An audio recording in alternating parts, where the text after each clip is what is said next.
રાવણ ચારી. હરે કૃષ્ણ કૃષ્ણ કૃષ્ણ હરે હરે હરે રામ રામ રામ રામ હરે હરે. હરે Krishna કપિલરાયજી, welcome. હરે કૃષ્ણ પ્રભુજી, હરે કૃષ્ણ. હરે કૃષ્ણ. બધાનું સ્વાગત છે ઇસ્કોન મેંગલુરુ શ્રી શ્રી રાધા ગોવિંદ ટેમ્પલ નંતુર તરફથી તમારું બધાનું હૃદયપૂર્વક સ્વાગત કરું છું.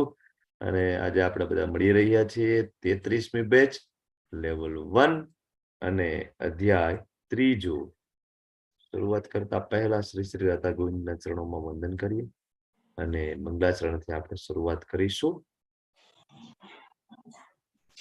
ઓમ અજ્ઞાનતિમિરાન્ધસ્ય જ્ઞાનાજનશલાકયા ચક્ષુરુન્મિલિतं येन તસ્मै શ્રી ગુરુવે નમઃ. શ્રી ચૈતન્યમનોભીષ્ટં સ્થાપિतं येन ભૂતલે સ્વયં રૂપ કદા મહ્યં દદાતિ સ્વપદાન્તિકં. વંદેહં શ્રીગુરું શ્રીયુતાપદકમલં શ્રી ગુરુન વૈષ્ણવાંશ્ચ શ્રી રૂપમ સાગર જાતમ સગણ રઘુનાથાન્વિતમ તમ સજીવમ સાદ્વૈતમ સાવધૂતમ પરિજન સહિતમ કૃષ્ણ ચૈતન્ય દેવમ શ્રી રાધા કૃષ્ણ પાદાન સગણ લલિતા શ્રી વિશાખાન્વિતાંશ્ચ. હે કૃષ્ણ કરુણા સિંધુ दीनबंधु जगतपते गोपेश गोपिका कांत राधा कांत नमस्ते. तप्त कांचन गौरांगी श्री राधे वृंदावनेश्वरी वृषभानु सुते देवी प्रणमामि हरि प्रिये. वाञ्छाकल्पतरुभ्यश्च कृपा सिन्धुभ्य एव च पतितानां पावनेभ्यो वैष्णवेभ्यो नमो नमः. अनंत अनंत कोटि वैष्णव की जय. श्रील प्रभुपाद की जय. नमो विष्णुपादाय कृष्ण पृष्ठाय भूतले श्रीमते भक्तिवेदांत स्वामिनिति नामिने. नमस्ते सरस्वती देवी गौरवाणी प्रचारिणे निर्विशेष शून्यवादी पाश्चात्य देश तारिणे. जय श्री कृष्ण चैतन्य प्रभु नित्यानंद श्री अद्वैत गदाधर श्रीवासादि गौर भक्त वृंद. हरे कृष्णा कृष्ण कृष्णा हरे हरे हरे राम राम राम हरे हरे. हरे कृष्णा. હરે કૃષ્ણ. हरे कृष्ण. गायत्री मेवाड़ा जी, दीपा व्यास जी, दिव्यांगी माता जी वेलकम. सोलंकी अर्पिता जी वेलकम. स्वागत છે તમારું બધાનું. तेजल मेहता जी, मुकेश प्रभु, नया माता जी वेलकम. पोस्ट તમને બનાવી દઉં છું. ઓકે, તો શરૂઆત કરીશું આજનો અધ્યાય 3. બરાબર, કર્મયોગ. બધાએ વાંચ્યું હશે ભગવદ્ગીતા. ના હોય તો એક કોપી લઈ લેજો. અને અત્યારે હાર્ડ કોપી ના લેવી હોય તો મેં તમને પહેલા દિવસે શેર કર્યું હતું ને ઈ બુક ઉપરથી તમને પીડીએફ મળી જશે, કે તમે મોબાઈલમાં, ટેબ્લેટમાં, લેપટોપમાં ઓપન કરી અને રીડ કરી શકશો. તો થોડું વાંચજો. તો અધ્યાય 3, જેને આપણે 5 વિભાગમાં વહેંચવામાં આવ્યું છે. ત્રીજો અધ્યાયમાં શરૂઆતમાં અર્જુનજીની મૂંઝવણ આપણે જોયું હતું ને. આમ તો ગઈકાલે ભગવદ્ ગીતા બીજા અધ્યાયમાં ફિનિશ થઈ જાય છે. ભગવદ્ ગીતા પહેલા અધ્યાયમાં અર્જુન પ્રશ્ન પૂછે છે, બીજા અધ્યાયમાં બધા પ્રશ્નોના જવાબ છે ભગવાન આપી દે છે. એટલે ભગવદ્ ગીતા આમ જોઈએ તો બધું જ જે છે બીજા અધ્યાયની અંદર છે. એટલે જેનું નામ છે ગીતાનો સાર અથવા તો સાંખ્ય યોગ. પણ ફરીથી ત્રીજા અધ્યાયની શરૂઆત શું કામ થાય છે એ આપણે હમણાં ચર્ચા કરીશું. પહેલા અને બીજા શ્લોકમાં અર્જુન છે પ્રશ્ન પૂછશે. ભગવાન છે એને નિષ્કામ કર્મયોગ, જ્ઞાન યોગ કરતા શ્રેષ્ઠ છે એ સમજાવશે. કર્મકાંડથી લઈને કર્મ યોગ, થોડા શબ્દ તમને અઘરા લાગતા હશે, ખાસ તો નવા પાર્ટિસિપન્ટને, કે કર્મકાંડ એટલે શું, કર્મયોગ એટલે શું. પણ જેમ જેમ જેમ જેમ આપણે લેવલ 1 માં આગળ વધશું ને ખબર પડી જશે ખરેખર કર્મકાંડ એટલે શું. બરાબર. અને સાચો દાખલો બેસાડવા માટે નિષ્કામ કર્મયોગ, અને છેલ્લે વાસના ઉપર વિજય, આપણો સૌથી મોટો શત્રુ કામ, એના ઉપર કઈ રીતના વિજય મેળવવો એ પણ ભગવાન આપણને આજે સમજાવશે. આ એક સરસ મજાનું એક્ઝામ્પલ છે, એક મહાનુભાવ છે. તમને કોઈને ખબર છે આ કોણ છે? હરે કૃષ્ણ. કોલ કંપનીના માલિક પ્રભુજી ફોર્ડ. હા, ફોર્ડ કંપનીના માલિક આલ્ફ્રેડ ફોર્ડ. તમે બધાએ ફોર્ડ કંપનીની ગાડીઓ જોઈ હશે ને, રોડ રસ્તા ઉપર, ફોર્ચ્યુનર ને બધી, ફોર્ડ ફિગો, ફોર્ડ ફિએસ્ટા. એમાં સૌથી એની જે ફેમસ કાર છે ફોર્ચ્યુનર, બરાબર. આના સિવાય બહુ બધી એની કાર છે. મલ્ટીનેશનલ કંપનીના માલિક જે છે, બરાબર, છતાં એ ઇસ્કોનના તેલ પ્રભુપાદજીના, બરાબર, ઇનિશિયેટેડ ડિવોટી છે, દીક્ષા લીધેલા ડિવોટી છે. આલ્ફ્રેડ ફોર્ડ એનું નામ છે. પછી એનું નામ, દીક્ષાનું નામ શું હોય છે એનું? અમરીશ અંબરીશ મહારાજ, અંબરીશ પ્રભુ, બરાબર, અંબરીશ પ્રભુ, અંબરીશ દાસ. તો વિચાર કરો કે ફોર્ડ કંપનીના માલિક છે, એ દીક્ષા લઈ અને અત્યારે પણ કંપની ચલાવે છે, અને ભગવાનની ભક્તિ પણ કરે છે, મંગલા આરતી પણ કરે છે, ભોગ પણ લગાડે છે, અને જપ પણ કરે છે. જો એના હાથમાં તમે જુઓ તો માળા છે. આખો એનો પરિવાર છે ફોર્ડ કંપનીના માલિક. તો આપણને શીખવાડે છે કે ખરેખર કર્મ કઈ રીતના કરવાનું છે. આપણે બધા સવારથી લઈને રાત સુધી પૈસા પૈસા પૈસા માટે જે કર્મ કરીએ છીએ ને, કામ કરીએ છીએ ને, તો ખરેખર એ કામ કઈ રીતના કરવાનું છે, બરાબર. આવા મહાનુભાવોના એક્ઝામ્પલથી આપણે સમજી શકાય. તો શરૂઆત કરીશું આજનો અધ્યાય. જો ભગવદ્ ગીતાના લેવલ 1 ક્લાસમાં બહુ બધું રજીસ્ટ્રેશન થાય, અને એમાંથી બહુ ઓછા માણસો હોય છે કે જે ભગવદ્ ગીતાના ક્લાસમાં જોઈન થાય. રજીસ્ટ્રેશન બહુ મોટું થાય, 150-200 પાર્ટિસિપેન્ટનું રજીસ્ટ્રેશન હોય. પણ પહેલા દિવસે તો કે 50-55 આવે પાર્ટિસિપેન્ટ. ધીમે ધીમે ધીમે પાર્ટિસિપેન્ટ ઘટે, બરાબર. આનું કારણ એવું છે કે આગળ 7મા અધ્યાયમાં ભગવાન 2 શ્લોક આપે છે કે બધા માણસો પાસે આ ભગવદ્ ગીતા સમજવાની સુકૃતિઓ હોતી નથી. સુકૃતિઓ એટલે પુણ્ય કર્મ કહેવાય, કે એના આ જન્મમાં અથવા પૂર્વ જન્મમાં કોઈક એવા પુણ્ય કર્મ કર્યા હોય, કોઈ સંત મહાત્મા હોય, બરાબર, એમના આશીર્વાદ પ્રાપ્ત કર્યા હોય, તો જ તમારા હાથમાં ભગવદ્ ગીતા આવે, અને તો એ ભગવદ્ ગીતા આવ્યા પછી તમે એને સમજી શકો. બાકી બહુ બધાને ભગવદ્ ગીતાના શ્લોકો આવડતા હોય, જીવનમાં ઇમ્પ્લિમેન્ટ ના કર્યું હોય. ભગવાન ભગવદ્ ગીતામાં શું કહે છે? તો કે એ કહે છે બરાબર છે, પણ તમે જીવનમાં કેટલું ઉતાર્યું છે? તો કે કાંઈ નહીં. શું કામ? સુકૃતિઓ નથી, બરાબર. એટલે તમે બધા સવારમાં 8 વાગ્યાનો જે ઇમ્પોર્ટન્ટ તમારો બધાનો સમય એ ફાળવી અને મારી સાથે જોઈન થાવ છું, તો આ કોઈ સામાન્ય વસ્તુ નથી. તમે બધા જે ખાસ તો નવા પાર્ટિસિપન્ટ છે, તમને બધાને એવું થશે કે આમાં ઘણા શબ્દો એવા છે જે નથી સમજાતા, બરાબર. તો કઈ વાંધો નહીં, તમે ખાલી કન્ટિન્યુટી તમે જાળવશો ને, 18મા અધ્યાય પહોંચતા પહોંચતા તમને આખી ભગવદ્ ગીતાના દરેક અધ્યાયમાં શું શું આવે છે ને એ ખબર પડી જશે. પછી આપણે લેવલ 2માં જઈશું ને, ત્યાં આપણે ડિટેલમાં ભગવદ્ ગીતાનું પઠન કરીશું, બરાબર. તો ચિંતા નહીં કરતા, જેમ જેમ કન્ટિન્યુટી જાળવવાથી ભગવદ્ ગીતા આખી સમજાઈ જશે. અને ભગવદ્ ગીતાના અંદરના પ્રશ્નો તો ઠીક છે, પણ તમારા જીવનના બધા પ્રશ્નોનું સમાધાન છે ને એ ભગવદ્ ગીતામાં મળે જ છે, અને બધા મેળવે જ છે, બરાબર. તો શરૂઆત કરીશું. અહીંયા જે શ્લોક મૂક્યો છે, અધ્યાય તો 3જો છે, પણ શ્લોકની શરૂઆત છે 2.47 થી થાય છે. તમે જોયું, બરાબર. કારણ કે 2.47 આપણે ગઈકાલે લીધો હતો. કર્મણ્ય વાધિકારસ્તે મા ફલેષુ કદાચનમ મા કર્મ ફલ હેતુર્ભુ મા તે સંગોસ્ત્વ કર્મણી અકર્મણી, બરાબર. તો કઈ રીતના કર્મ કરવાનું એ ભગવાન આપણને 2.47માં શીખડાવે છે કે ભાઈ કર્મ કરવાનો આપણો અધિકાર છે. કર્મના ફળ અથવા કર્મનું જે રિઝલ્ટ છે એના ઉપર આપણો અધિકાર છે જ નહીં, બરાબર.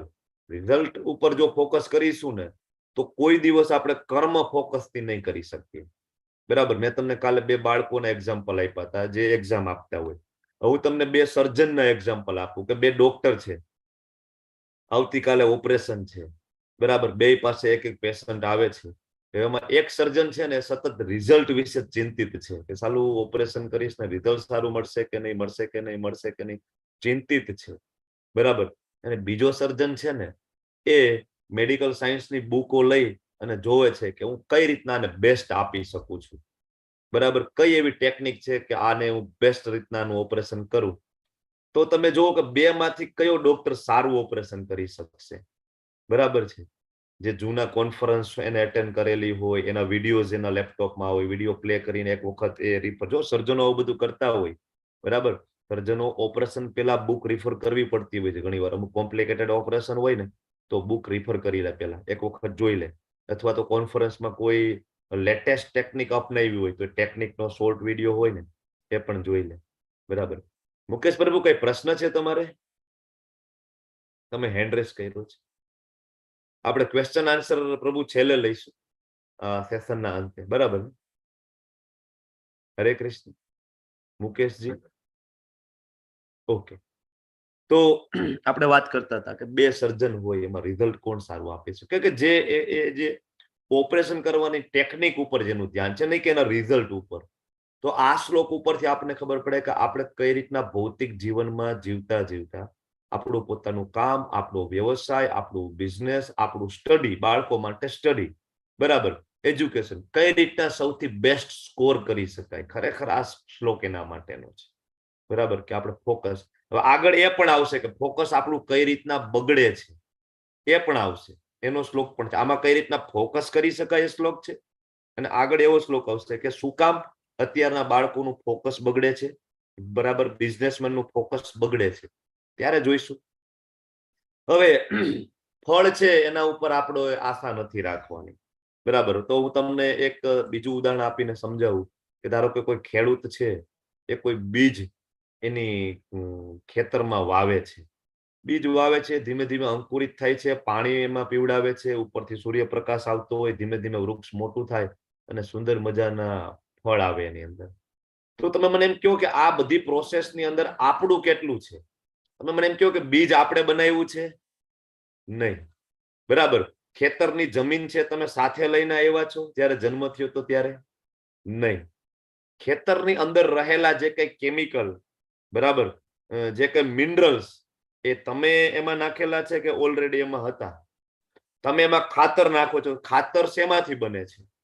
એ બધી વસ્તુ તમે સાથે લઈને આવ્યા છો કે ઓલરેડી અહીંયા હતી? બધું અહીંયા હતું, તમે એને ખાલી કન્વર્ટ કરેલું છે. બરાબર. પછી સૌથી મહત્વની વસ્તુ, તમે પાણી એમાં પીવડાવો છો. પાણી તમે લઈને આવો છો, તમે બનાવો છો. કોઈ વૈજ્ઞાનિક પાણી બનાવી શકે છે? નથી બનાવી શકતા. સૂર્યપ્રકાશ, સૂર્યપ્રકાશ વગર કોઈ પણ વનસ્પતિમાં ફ્રૂટ ના આવે, તમને ખબર છે? પ્રકાશ સંશ્લેષણની પ્રક્રિયા તમે બધા ભણ્યા હશો. પ્રકાશ સંશ્લેષણની પ્રક્રિયાથી જ કોઈ પણ વૃક્ષ હોય, છોડ હોય, ક્ષુપ હોય, એનો ગ્રોથ થાય, એ વધે. તો સૂર્યપ્રકાશ કોને? તમે બનાવ્યો છે? આપણે બનાવ્યો છે? નહીં. તો હવે આ બધી વસ્તુ જે છે એના અલ્ટિમેટ જે માલિક છે ને એ કૃષ્ણ છે, જે આપણે 7મા અધ્યાયના 4થા અને 5મા શ્લોકમાં હજી ડિટેલમાં આપણે જાણીશું કે બધી જ વસ્તુ તમારી આજુબાજુમાં જે કઈ જોવો છો, ઇન્ક્લુડિંગ તમારું શરીર, એના માલિક છે કૃષ્ણ છે. તો હવે જે એના માલિક છે એને આપણે અર્પણ કરીએ, બરાબર, તો એ યજ્ઞ ચક્ર કહેવાય. આજે આપણે જોઈશું યજ્ઞ ચક્ર છે તે પૂર્ણ થઈ જાય. અને આ બધી પ્રોસેસમાં જે પાપ કર્મ હોય ને એ પાપ કર્મ આપણે ભોગવવા પડે નહીં. આ એક પ્રોસેસ છે પાપમાંથી બચવા માટે. તો ફળ છે એના ઉપર આધાર નહીં રાખવાનો, ફળ છે કૃષ્ણને અર્પિત કરવાના. એ આ આજના અધ્યાયનો કમ્પ્લીટલી સાર છે. બરાબર. હવે પેલા શ્લોકમાં આગળ વધીએ. તો અર્જુનજી છે એ પૂછે છે, અર્જુન ઉવાચ, અર્જુને કહ્યું, હે જનાર્દન, હે કેશવ, જો તમે બુદ્ધિને સકામ કર્મ કરતા શ્રેષ્ઠ માનતા હો તો તમે મને આ ઘોર યુદ્ધમાં શું કામ પ્રેરી રહ્યા છો? એકચ્યુઅલી અર્જુન છે ને કન્ફ્યુઝ થાય છે. અર્જુને પેલા અધ્યાયમાં એવું કીધું કે ભાઈ મારે યુદ્ધ નથી કરવું, ગાંડી ધનુષ્ય મૂકી દીધું ને મુંજાઈ ગયા. તો બીજા અધ્યાયમાં ભગવાન એને બધું જ્ઞાન આપી દીધું એક સાથે. કર્મયોગ આપી દીધો, સકામ કર્મયોગ, નિષ્કામ કર્મયોગ, બરાબર, થોડું અષ્ટાંગ યોગ ને થોડું ભક્તિ યોગ, બધું આપી દીધું. એટલે અર્જુનજી છે હજી કન્ફ્યુઝ છે કે ભાઈ મારે આમાં કરવાનું શું.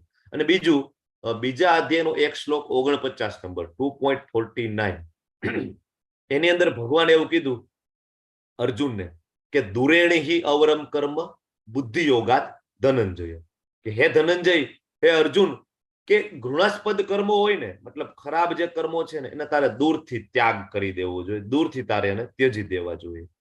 હવે અર્જુન વિચારે છે કે ભાઈ દૂરથી ખરાબ કર્મનો ત્યાગ કરવો મતલબ આ બધાનો વધ કરવો, એ પણ ખરાબ જ કહેવાય ને. તલવારથી બધાના ગળા કાપી નાખવાના, બધાને મારી નાખવાના, તો આ પણ તો ખરાબ કર્મ જ છે, બરાબર. તો આનો પણ મારે ત્યાગ કરવાનો હશે ને, કારણ કે આગળ તમે મને બીજા અધ્યાયમાં કીધું છે કે ભગવાન હું શરીર નથી, હું આત્મા છું. હવે આત્મા હોય એને તો કોઈ કામ કરવાની થોડી જરૂર છે, આત્માને થોડી કઈ કામ કરવાની જરૂર છે. એટલે એકચ્યુઅલી અર્જુનજી છે કન્ફ્યુઝ છે, ભાઈ મારે શું કરવાનું છે, બરાબર. મને પરફેક્ટ આન્સર આપો કે હું યુદ્ધ કરું કે ના કરું. આગળ તમે બીજા અધ્યાયના 40મા શ્લોકમાં એવું કીધું હતું કે બુદ્ધિયોગ છે ને શ્રેષ્ઠ છે, અર્જુન જ્ઞાન યોગ છે એ શ્રેષ્ઠ છે. તો આ બીજા અધ્યાયના અમુક શ્લોકોના કારણે અર્જુનજી છે કન્ફ્યુઝ થઈ અને ત્રીજા અધ્યાયની શરૂઆત થઈ, બરાબર. ત્રીજા અધ્યાયની શરૂઆતમાં એ પ્રશ્ન પૂછે છે. આમ તો અર્જુનજીને લડવું નહોતું, આપણે પેલા અધ્યાયમાં જોઈ લીધું ને, યોગ માયામાં મૂકેલા છે ને, એને તો લડવું હતું નહીં. અને ભગવાને બીજા અધ્યાયમાં કહી દીધું કે ભાઈ દૂરથી ખરાબ કર્મોનો ત્યાગ કરી દેવાનો. અર્જુને શ્લોક પકડી લીધો 2.49 કે ના, ભગવાને કહી દીધું છે આપણે યુદ્ધ કરવું નથી. એટલે અર્જુન કન્ફ્યુઝ છે, જ્ઞાન યોગમાં આગળ વધવું કે કર્મયોગમાં આગળ વધવું, બરાબર. જ્ઞાન યોગ એટલે તો કે ભગવદ ગીતા લઈને બેસી જવાનું, ભાગવતમ વાંચવાનું, ભગવદ ગીતા વાંચવાની, બધું છોડી દેવાનું અને બસ સંન્યાસ લઈને ખાલી, બરાબર, વેદોનું પઠન, જ્ઞાન યોગ. અને કર્મયોગ એટલે શું? તો કે ભાઈ સંસારમાં રહીને કર્મ કરવાનું. તો બેમાંથી શું કરવાનું છે મારે? કન્ફ્યુઝ છે. હવે અહીંયા ભગવાનને બે સંબોધનો કરેલા છે, એક તો જનાર્દન અને બીજું કેશવ. તમારા માટે પ્રશ્ન છે કે કેશવ તરીકે ભગવાનનું સંબોધન કર્યું છે, એક તો કેશવનો અર્થ શું કામ થાય, શું થાય, અને બીજું કે અહીંયા કેશવ જ શું કામ કીધું છે, અહીંયા માધવ નહીં, ગોપાલ નહીં, ગોવિંદ નહીં. એ જો ભગવદ ગીતામાં જ્યારે જ્યારે ભગવાનને અર્જુનજી સંબોધન કરે છે તો એ નામ પાછળ એક કારણ છે. બોલો વર્ષા માતાજી, બોલો. ચલો, પેલો એન્ડ્રેસ છે, કેશવનો અર્થ બોલો. હરે કૃષ્ણ પ્રભુજી. કેશવનો અર્થ એમ કે કૃષ્ણજી ભગવાને કેશી અશ્વ હતો એને માર્યો હતો, એટલે કૃષ્ણ ભગવાનનું નામ એના પરથી કેશવ પડ્યું. બરાબર છે, એકદમ સાચી વાત છે. પણ આ શ્લોકમાં શું કામ છે કેશવ? હવે બોલો. કેસી દત્ય નામનો ભગવાને એનો નાશ કરેલો.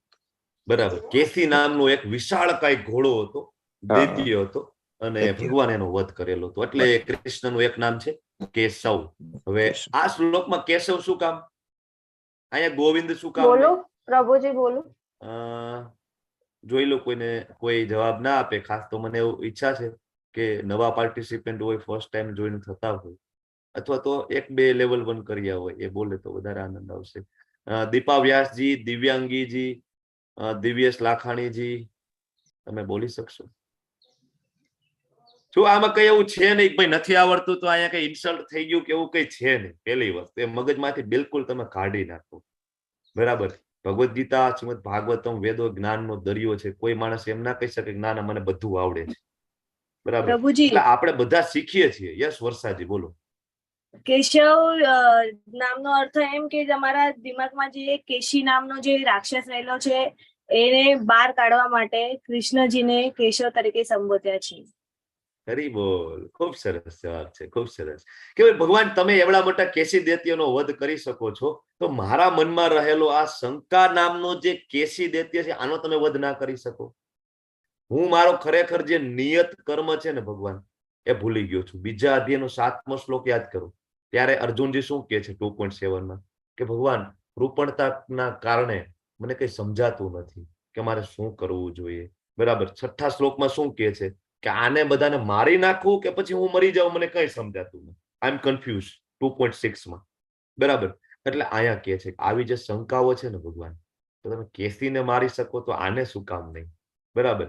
એટલે અર્જુનની આ મૂંઝવણ છે કે ત્યાગ કરી દઉં, બધું છોડી દઉં અને જંગલમાં જતો રહું, બરાબર. કારણ કે અર્જુને કીધું ને કે આના કરતા તો ભીખ માંગીને જીવવું વધારે સારું. બીજા અધ્યાયના અંતે અર્જુનજીનું આ સ્ટેટમેન્ટ છે કે ભાઈ આ બધાને મારી નાખવું ને એના કરતા છોડી દેવું. તો બધું ત્યાગ કરીને હું જતો રહું જંગલમાં, કે પછી તમે કહો છો હું કર્મ કરું? મારે એક્ઝેક્ટલી કરવાનું શું છે?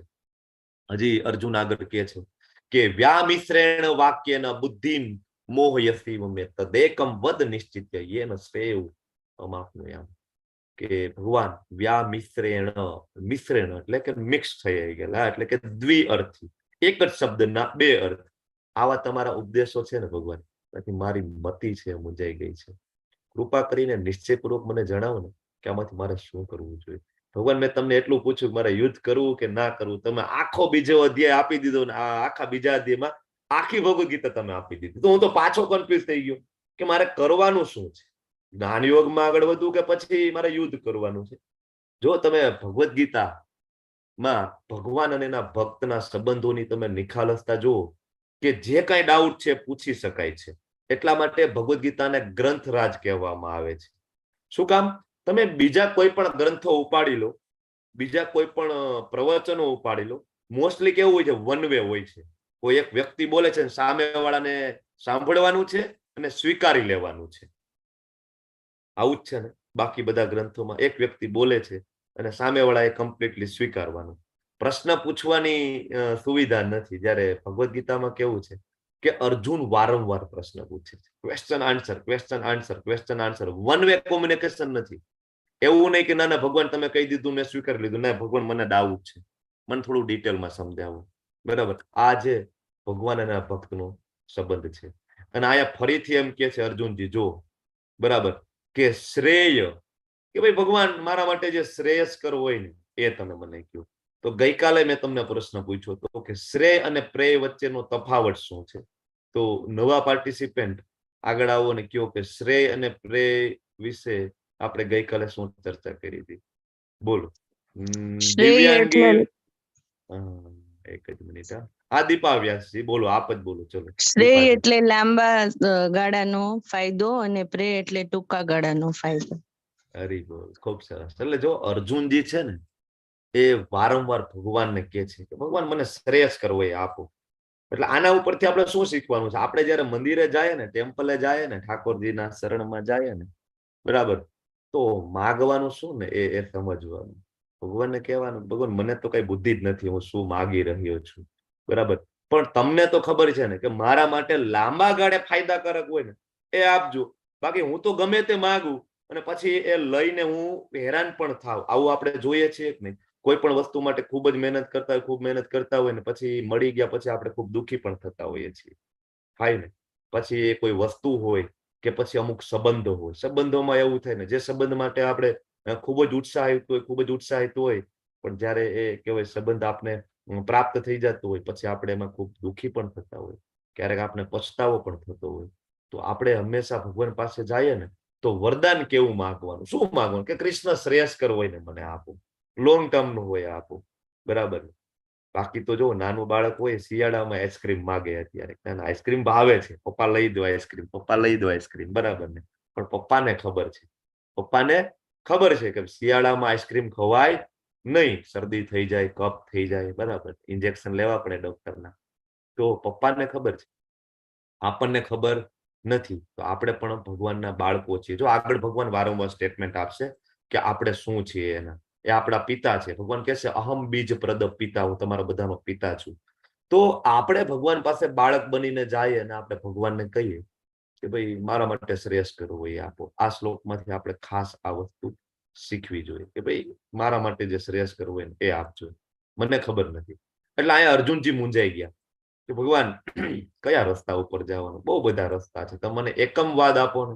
એકમવાદ કે એક તમે કહો કે કા હું હિમાલયની ગુફામાં જાઉં, ગિરનારની ગુફામાં જાઉં અને જ્ઞાન યોગમાં આગળ વધું, ભગવદ ગીતા લઈને ત્યાં જઈને બેસી જાઉં. અને કા પછી હનુમાનજીએ જે રીતના પ્રભુ શ્રી રામની સેવા કરી હતી ને, કર્મયોગ, પ્યોર ભક્તિ યોગ, પ્યોર ડિવોશનલ સર્વિસ, એ જે કર્યું હતું ને હું એ કરું. તમે મને નિશ્ચિત કહ્યું. હવે 5મા શ્લોકની અંદર ભગવાન છે એને અર્જુનને કહે છે કે જો ભાઈ પ્રત્યેક વ્યક્તિએ ભૌતિક પ્રકૃતિ દ્વારા મેળવેલા ગુણો, કયા ગુણો છે? ભૌતિક પ્રકૃતિના ગુણોની વાત થઈ છે.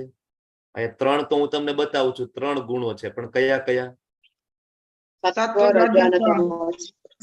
રજ અને તમ. જો આના ઉપર આખો 14મો અધ્યાય આવશે. તમે ચિંતા નહીં કરતા કે અહીંયા ના સમજાણું. 14મા અધ્યાયમાં આપણે આખા 3 ગુણો અને જે માયા જે છે કે જેના કારણે આપણે બધા ફસાઈએ છીએ, માયા વિશે આપણે 14મા અધ્યાયમાં ડિટેલમાં જાણીશું. તો ભૌતિક પ્રકૃતિના જે 3 ગુણો, હકીકતે આ ગુણો કઈ રીતના પ્રાપ્ત થાય? આપણા કર્મ મુજબ, પૂર્વજન્મના કર્મ, આ જન્મના કર્મ, એના મુજબ આગલા જન્મમાં એ ગુણો આપણને પ્રાપ્ત થાય. અને એ ગુણો જે પ્રાપ્ત થાય ને એ મુજબ આપણે બ્રાહ્મણ બનીએ, ક્ષત્રિય બનીએ, વૈશ્ય બનીએ, શૂદ્ર બનીએ. આ ક્વોલિટી છે. આ જાતિની હું વાત નથી કરતો. બ્રાહ્મણ જાતિની વાત નહીં, બ્રાહ્મણના ગુણો, ક્ષત્રિયના ગુણો, વૈશ્યના ગુણો એ પણ આગળ આવશે. તો આ ભૌતિક પ્રકૃતિ દ્વારા મેળવેલા જે કઈ ગુણો છે એ મુજબ કર્મ તો કરવું જ પડશે. જો બ્રાહ્મણ હોય, બરાબર, એ બ્રાહ્મણનું કર્મ કરે, ક્ષત્રિય હશે તો ક્ષત્રિયનું કર્મ કરશે. બ્રાહ્મણને તમે એમ કહો યુદ્ધ કરવાનું છે, કરી શકે? નહીં કરી શકે. બ્રાહ્મણનો દીકરો આર્મીમાં હોય પણ એને ક્ષત્રિય જ કહેવાય. હું ગુણોની વાત કરું છું, જન્મની વાત નથી થતી. આપણે તો એ ઊંધું લીધું છે કે બ્રાહ્મણનો દીકરો જન્મ. શાસ્ત્રમાં એવું વર્ણન નથી. શાસ્ત્ર એવું કે છે કે બ્રાહ્મણની ક્વોલિટી હોય એ બ્રાહ્મણ, ક્ષત્રિયની ક્વોલિટી હોય એ ક્ષત્રિય. તો બ્રાહ્મણને યુદ્ધ કરવાનું કહો તો યુદ્ધ નહીં કરી શકે, ક્ષત્રિયોને વેદો ભણાવવાનું કહો તો ક્ષત્રિય વેદો નહીં ભણાવી શકે. બરાબર. તો ભગવાન એ ક્લિયરલી કહે છે કે કોઈ પણ મનુષ્ય એક ક્ષણ માટે પણ કર્મ કર્યા વગર રહી શકે નહીં. અર્જુન, તું એમ કે છો કે બધું છોડીને જતો રહું, મારે યુદ્ધ નથી કરવું, પણ અર્જુન, આત્મા જે છે ને, આત્મા એનો સ્વભાવ છે કર્મ કરવું, સક્રિય રહેવું. જો તમારા મારા બધાની અંદર આત્મા છે એટલા માટે આપણે હાથ હલાવીએ, પગ હલાવીએ, બરાબર, બધું કામ કરી શકીએ, બોલી શકીએ. તો આ પણ એક જાતનું કર્મ છે. આ જે થાય છે આને શું કહેવાય? આ પણ કર્મ જ છે. અને એ કોણ કરાવી રહ્યું છે? ચેતન આત્મા અંદર રહેલી. તો આત્માનો સ્વભાવ જ છે કર્મ કરવું. તો કઈ રીતના તું એવું કહી શકીશ કે મારે કોઈ પણ પ્રકારનું કર્મ નથી કરવું, કે હું બધા પ્રકારના કર્મનો ત્યાગ કરી દઉં? તો ભગવાન એ કહે છે કે કર્મ તો કરવું જ પડશે. તમારી પાસે બે ઓપ્શન છે. કયા કયા ઓપ્શન છે કર્મ કરવા માટે? સેવા તો કરવાની જ છે, કા આની અને કા આની. કોની કોની બોલો? બે ઓપ્શનમાં હા, કા તો તમે માયાની સેવા કરો વિજયા માતાજી, અને કા તમે કૃષ્ણની સેવા કરો. ઓપ્શન તમારી પાસે બે છે. ત્રીજો ઓપ્શન નથી. કા તમે સવારે મંગલા આરતી માટે ઉઠો, કા તમે સવારે જીમ જવા માટે ઉઠો, કા પછી તમે સવારે વહેલા ઉઠીને જોબ કરવા માટે ઉઠો. હરે કૃષ્ણ, લલિત કુમાર પ્રભુ, વેલકમ, સ્વાગત છે. બોલો બોલો પ્રભુ કહેતા હોય છે કે ખા ગોડની ને ખા ડોગની. હા, જીઓ ડી અને ડીઓ જી, બરાબર. કા ગોડની સેવા કરો ને કા ડોગની સેવા કરો. સવારે ઉઠીને મંગલા આરતીમાં જાવ, કા પછી કૂતરાનો ઓલો કહેવાય પટ્ટો હાથમાં લઈ અને એને તમે શેર કરાવવા માટે લઈ જાવ. મોટા સિટીમાં જોતા હોય કે નહીં? આ બીચ ઉપર ને એમ સવારે વહેલા માણસો નીકળતા હોય. તો ઓપ્શન તમારી પાસે બે છે. ત્રીજો ઓપ્શન છે જ નહીં. સેવા કરવો એ આત્માનો સ્વભાવ છે. કર્મ કરવું એ આત્માનો સ્વભાવ છે. કા કૃષ્ણની સેવા કરશો, કા પછી તમે તમારા પરિવારની સેવા કરશો. પણ ભગવદ ગીતા એ શીખડાવે છે કે કઈ રીતના આપણે ગૃહસ્થમાં રહી અને કૃષ્ણની સેવા કરી શકે છે. કર્મ કર્યા વગર કોઈ રહી શકતું નથી. એટલે આ શ્લોકમાં ભગવાન ક્લિયરલી કહે છે કે કર્મનો ત્યાગ કરવાનો નથી, કર્મ તો કરવું જોઈએ. હવે ઘણી વાર એવું થાય કે અમુક માણસો છે એ જ્ઞાન તો પ્રાપ્ત કરી લે થોડું ઘણું, ભક્તિમાં આગળ ના હોય અને એ સંન્યાસ લઈ લે, બધું છોડી દે. હવે પ્રોબ્લેમ એ છે કે હજી સંપૂર્ણ પૂર્ણતા આવી નથી, હૃદય શુદ્ધ નથી થયું, ચેતના શુદ્ધ નથી થઈ, કામ વાસનાઓ, બરાબર, કામ વાસના, લોભ, મોહ, મત્સર હજી નીકળ્યા નથી. એની પહેલા સંન્યાસ લઈ લીધો. તો ભગવાન શું કહે છે કે જે મનુષ્ય કર્મેન્દ્રિયોને કાબુમાં રાખે પરંતુ મનમાં ઇન્દ્રિય વિષયોનું ચિંતન કરે ને, એ નિસંદેહ પોતાને છેતરે છે ને, એને મિથ્યાચારી કહેવાય, ઢોંગી. તમે આ એક સરસ મજાનું પિક્ચર છે, બરાબર, કોઈક સાધુ છે, તમે જોવો કે ખરેખર આની અંદર શું એવી વસ્તુ છે કે જે સાધુને શોભે નહીં? બધા કયો? વ્યસન. વ્યસન. હાથમાં સિગારેટ છે. બોલો દીપા માતાજી. બીજું? મોબાઈલ છે. મોબાઈલ છે. બીજું? ફળો છે. પછી આના સિવાય કાંઈ? હાથમાં કડા. તો સૌથી મહત્વની વસ્તુ કે હાથમાં સિગારેટ છે. હાથમાં સિગારેટ છે. હવે આનો મતલબ એવો થઈ ગયો કે તમે સંન્યાસ લઈને છતાં પણ તમે ઇન્દ્રિયના ગુલામ છો. જો વ્યસન ક્યારે કરવું પડે? વ્યસનનો મતલબ એ છે કે તમે તમારી મજા માટે કામ કરો છો. કોની મજા માટે? તમારી મજા માટે, તમારી ઇન્દ્રિય તૃપ્તિ માટે. તો તમે સંન્યાસ એટલા માટે લીધો તો કે મારે કોઈ ઇન્દ્રિય ભોગ કરવા નથી, મારે કોઈ મજા કરવી નથી શરીર માટે. મારે શું કરવું છે? તો કે આત્મ સાક્ષાત્કાર કરવો છે અને ભગવત પ્રાપ્તિ કરવી છે. અને સંન્યાસ લઈને બીજા ગૃહસ્થાશ્રમમાં જે છે ને, મારે બધાને જગાડવા છે, ઘરે ઘરે જઈને તમે ઉઠો બધા અજ્ઞાનના અંધકારમાં સૂતા છો તમે બધા ઉઠો. સંન્યાસ એના માટે છે. પણ સંન્યાસ લઈને જો આપણે વ્યસનો કરીએ તો એનો મતલબ એવો થાય કે આપણી ઇન્દ્રિય તૃપ્તિ હજી ચાલુ છે. તો એ જ વસ્તુ આપણે ગૃહસ્થાશ્રમમાં આપણે બધા કરી જ રહ્યા છીએ. ઇન્સ્ટાગ્રામ, ફેસબુક, મોબાઈલ, સિગારેટ, તમાકુ, પાન, માવા, આ બધું આપણે કરી જ રહ્યા છીએ. બરાબર. તો આ સંન્યાસીઓ પણ જો એ કરવાના હોય, બરાબર, તો ભગવાન કે એને ઢોંગી કહેવાય. ખરેખર પોતાની જાતને છેતરે છે. બરાબર. કારણ કે આગળ 6થા અધ્યાયમાં હજી ડિટેલમાં જઈશું કે કોઈ પણ યોગમાં આગળ વધવું હોય ને તમારે, કોઈ પણ યોગ હોય, એ ભક્તિ યોગ હોય, બરાબર, ઇવન એજ્યુકેશનમાં આગળ વધવું હોય, બરાબર, કોઈ પણ યોગ હોય, અષ્ટાંગ યોગ હોય, ભક્તિ યોગ હોય, જ્ઞાન યોગ હોય, એમાં ઇન્દ્રિયો ઉપરનો કંટ્રોલ બહુ જરૂરી છે. હું તમને સાદું સરળ એક્ઝામ્પલ આપું કે તમારે અભ્યાસમાં સ્કોરિંગ કરવું હોય ને તોય તમારો ઇન્દ્રિયો ઉપર કંટ્રોલ હોવો જોઈએ. કે તમારે ટાઈમ ટેબલ બનાવવું પડે કે આટલા કલાક તો હું રીડિંગ કરીશ જ, હું મોબાઈલ અડીશ નહીં, ઇન્સ્ટાગ્રામ, ફેસબુક, વોટ્સએપ હું જોઈશ નહીં, અથવા તો અડધી કલાક એના માટે મેં ટાઈમ આપેલો છે. આને કહેવાય ઇન્દ્રિય ઉપર કંટ્રોલ કરવો. બરાબર. તો ખૂબ જરૂરી છે. તો નહીતર એને કહેવાય મિથ્યાચારી. એટલે ભગવાન અર્જુનને કહે છે કે અર્જુન તું એવું કે છો કે ભાઈ હું જંગલમાં જતો રહું ને બધું છોડી દઉં, પણ અર્જુન તું છો ને ક્ષત્રિય છે, ને જંગલમાં જઈને પણ જયારે કંઈક ખરાબ કામ થશે અથવા કંઈક અન્યાય થશે ને તું તરત તારી તલવાર ખેંચી લઈશ ભાઈ ત્યાં જઈને પણ. બરાબર. ત્યાં જઈને એ જ કરીશ જે અહીંયા કરવાનું છે. એટલે ભગવાન એ ના પાડે છે. ભગવાન અહીંયા બહુ ક્લિયરલી કહે છે. ઘણી વખત કહેવાય ને કે ઘરમાં થોડુંક જ્ઞાન આપણને અહીંયા ભગવદ ગીતા લેવલ 1 લેવલ 2 કરી લઈએ અને ઘરમાં કંઈક ને કંઈક સંઘર્ષ ચાલતા જ હોય બધાના ઘરમાં. કોઈકને આર્થિક પ્રોબ્લેમ હોય, કોઈકને કુટુંબના પ્રોબ્લેમ હોય, માનસિક પ્રોબ્લેમ હોય, બાળકોને ભણવાના પ્રશ્ન હોય. હમણાં કોરોના હતો, સારા સારા માણસોના કહેવાય ને મેન્ટલ ડિસ્ટર્બ થઈ ગયા છે, મેન્ટલી ડિસ્ટર્બ થઈ ગયા કોરોનામાં. તો એ બધા એવું વિચારે શું થાય કે ભાઈ છોડો ઘર બાર ચલો હરિદ્વાર, હવે બધું છોડી દેવું છે, હવે જતું રહ્યું. પછી ત્યાં જાય, હવે શુદ્ધતા તો હતી નહીં, હરિદ્વાર જાય, ગુફામાં બેસે અને ત્યાં જઈને યાદ આવે કે ભાઈ આના કરતા ઘરે હતો ને તો સારો હતો.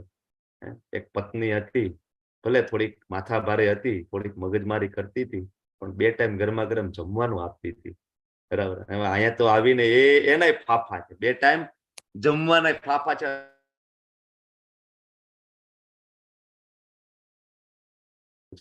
કે ઇન્દ્રિય ઉપર કંટ્રોલ હોય. અને આગળ જોઈશું આપણે 16મા અધ્યાય કે જ્યાં સુધી અભયમ નામનો ગુણ ડેવલપ ના થાય ને ત્યાં સુધી સંન્યાસ લેવો કે સંસાર છોડવો એના માટે ભગવાન બહુ ક્લિયરલી ના પાડે છે કે નહીં.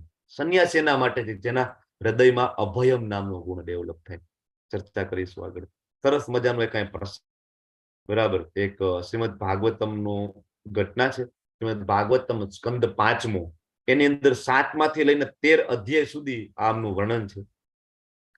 તો જળ ભરત રાજા, આમનું નામ છે ભરત રાજા, જેના ઉપરથી આપણા દેશનું નામ ભારત પડ્યું. બરાબર. ભરત રાજા એ ઋષભદેવના પુત્ર છે. ઋષભદેવ એટલે ભગવાનનો અવતાર છે. 24 અવતારો શ્રીમદ ભાગવતમમાં વર્ણન છે. બરાબર. અને એ ઋષભદેવ એટલે ઓલા જૈનના જે ઋષભદેવ એની વાત નથી. અહીંયા જે ઋષભદેવ છે, બરાબર, એ વૈષ્ણવ ઋષભદેવની વાત છે. એમના જે પુત્ર જે છે એનું નામ ભરત રાજા, સમ્રાટ. બરાબર. ખૂબ જ ગુણવાન, જ્ઞાનવાન, ખૂબ જ સંપત્તિ, રામ રાજ્ય. બરાબર. બધા એકદમ સુખ શાંતિથી રહે અને પોતાનો અભ્યાસક્રમ 25 વર્ષ સુધી ગુરુકુળમાં થયો. એટલે એને ખબર છે કે મનુષ્ય જીવનનો ઉદ્દેશ્ય શું છે, કે શું કરવાનું છે. બરાબર. એને બધું ખ્યાલ છે. હવે એમની એક પત્ની, એનું નામ પંચજની, 5 પુત્રો. હવે તમને બધાને ખબર છે, પેલું બ્રહ્મચર્યાશ્રમ આવે, બીજું ગૃહસ્થાશ્રમ આવે ને ત્રીજું વાનપ્રસ્થ આવે. 51 વર્ષે વાનપ્રસ્થ થઈ જાય. હવે જેવું એનું 51 વર્ષમાં પ્રવેશ થાય, બરાબર, ભરત રાજાનું બધું છોડી દે, અથવા તો વાનપ્રસ્થમાં ટૂંકમાં 25% ડિવાઇડેડ હોય, 25%, 25%, 25% અને 25%, આ રીતના 4 વિભાગ હોય. બરાબર. કમ્પ્લીટ આયુષ્યના વાનપ્રસ્થ લઈ લે છે. બધું છોડી, એક જ મિનિટ, આમાં વિડીયો ફ્લિકરિંગ થાય છે ને, બીજા ડિવાઇસનો વિડીયો ઓન કરું છું. તો બધું છોડી અને એ જવાની તૈયારી કરે છે. એની પત્નીને એને ખૂબ બધા મનાવે છે. બરાબર. કે ભાઈ ના જાવ, પણ એને ખબર છે કે ભાઈ મારું આ જે જન્મ છે શેના માટે છે? તો કે અથા તો બ્રહ્મ જિજ્ઞાસા માટે, કે ભાઈ હું કોણ છું એના માટે તો મારો જન્મ થયો છે. જતા રહે છે, વાનપ્રસ્થ લઈ લે છે, બધું છોડીને, એવડું મોટું સામ્રાજ્ય, એવડું મોટા સમ્રાટ બધું છોડીને જતા રહે છે. નેપાળની બાજુમાં, નેપાળ, ત્યાં એક ગંડકી નદી કરીને છે, જેમાંથી શાલિગ્રામ પ્રાપ્ત થાય છે, ગંડકી નદી, બરાબર. ત્યાં જાય છે ને ગંડકી નદીના કિનારે એક પુલહાશ્રમ નામની જગ્યા છે, પુલહાશ્રમ, બરાબર. ત્યાં જઈને યજ્ઞ કરે છે. જો અહીંયા યજ્ઞ કરે છે બેઠા બેઠા ભગવાનની પ્રાપ્તિ માટે. જો બધું છોડીને આવતા રહ્યા, પત્ની, સંપત્તિ, બાળકો, બધું છોડીને આવતા રહ્યા. હવે એક સમય એવું થાય છે કે બાજુમાંથી એને અવાજ આવે છે, કોઈક હિંસક પ્રાણી કોઈક પશુની પાછળ પડ્યું એવો અવાજ આવે છે. અને નજર કરે છે ને તો એક ગર્ભીણી હરણ હોય છે, ગર્ભીણી, પેટમાં નાનું બચ્ચું ગર્ભ હોય છે હરણનું, અને એની પાછળ કોઈક હિંસક પશુ પડ્યું હોય. અને એ હરણ છે એ નદી કૂદે છે, અને નદી કૂદવામાં એ હરણની ડિલિવરી થઈ જાય છે, ત્યાંનું પ્રસવ થઈ જાય, અને એ હરણનું મૃત્યુ થઈ જાય. અને જે નાનું બાળક હરણ આવે ને એ પાણીમાં તણાવા લાગે છે, બરાબર. ભરત રાજા ભગવાનના ભક્ત જોવે છે તો સ્વાભાવિક છે કરુણા તો આવે જ ને, આપણને દયા આવે તો એને તો દયા આવે. તરત જ એ ઊભા થઈ અને હરણનું બચ્ચું લઈ લીધું. હરણનું બચ્ચું લઈ આવીને પછી સાફ કરીને પછી થયું એવું કે હવે એને સંન્યાસ લીધો તો ભગવત પ્રાપ્તિ માટે, પણ અહીંયા હરણનું બચ્ચું આવી ગયું. હવે હરણના બચ્ચામાં એને આસક્તિ થઈ ગઈ ધીમે ધીમે. આખો દિવસ હરણના બચ્ચાને ખવડાવે, પીવડાવે, સુવડાવે, એમ કરતા કરતા ઓલું યજ્ઞને તો બધું સાઈડમાં રહી ગયું, યજ્ઞને બધું સાઈડમાં રહી ગયું. આખો દિવસ હરણ હરણ હરણ. એક દિવસ એવું થાય, હવે જો હરણ તો જેમ જેમ મોટું થાય તો તમને બધાને ખબર છે કે ભાઈ એનો જે કઈ હોય બીજા હરણ એના ભેગું એ જતું રહેવાનું છે, આપણી સાથે ના રહે, જંગલમાં હોય એટલે જતું રહે, બરાબર.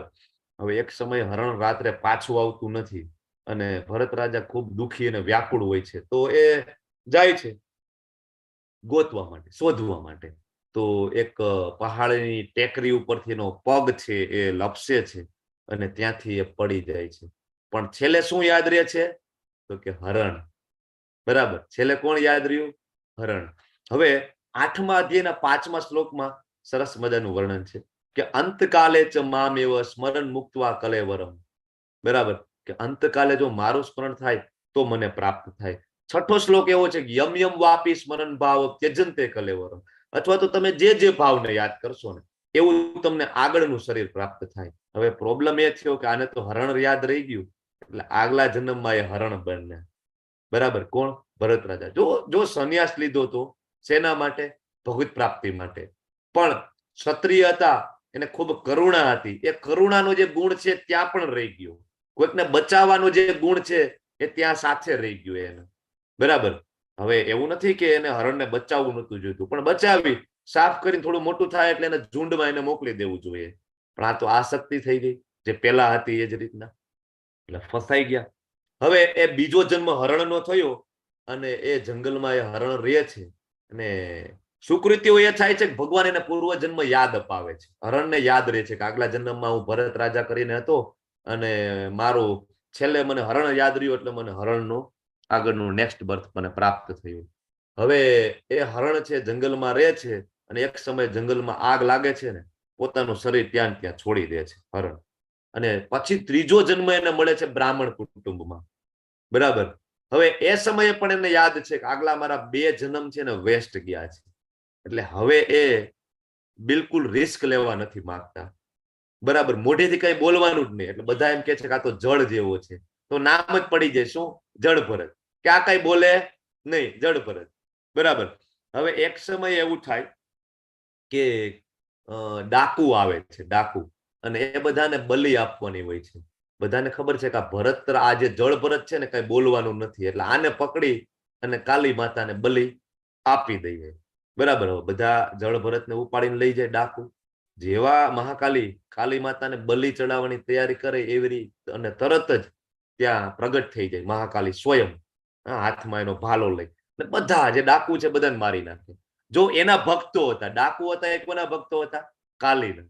બલિ ચડાવવા માટે ગયા હતા, છતાં કાલી દેવી પ્રગટ થઈને એ બધા ડાકુનો વધ કરી નાખે. શું કામ? કારણ કે જળ ભરત છે કૃષ્ણના ભક્ત છે, બરાબર.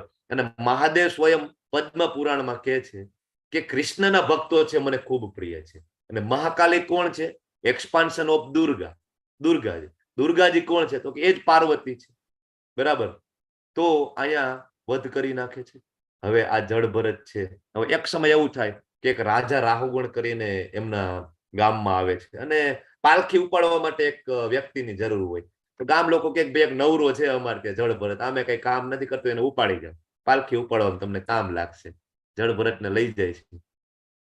હવે આ તો ખૂબ જ્ઞાની જળ ભરત, એને તો બોલતા નથી પણ જ્ઞાન ખૂબ છે. બોલતા એટલા માટે નથી કે આ વખતે રિસ્ક નથી લેવું, માયામાં પડવું જ નથી, બોલીએ તો ફસાય ને, બોલવું જ નથી કઈ.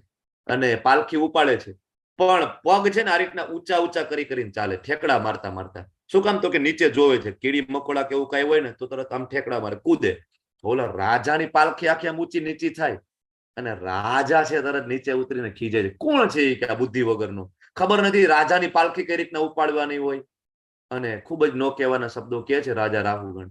અને પછી જળ ભરત છે એ મોઢું ખોલે છે અને એના આત્મા અને પરમાત્મા અને ભગવાન કૃષ્ણ વિશેનું જ્ઞાન આપે છે. તરત રાજા રાહુગણ છે એના શરણે જાય છે. બરાબર. અને એમની પાસે ક્ષમા યાચના કરે છે અને એ પણ ભગવાનની ભક્તિમાં લાગી જાય છે.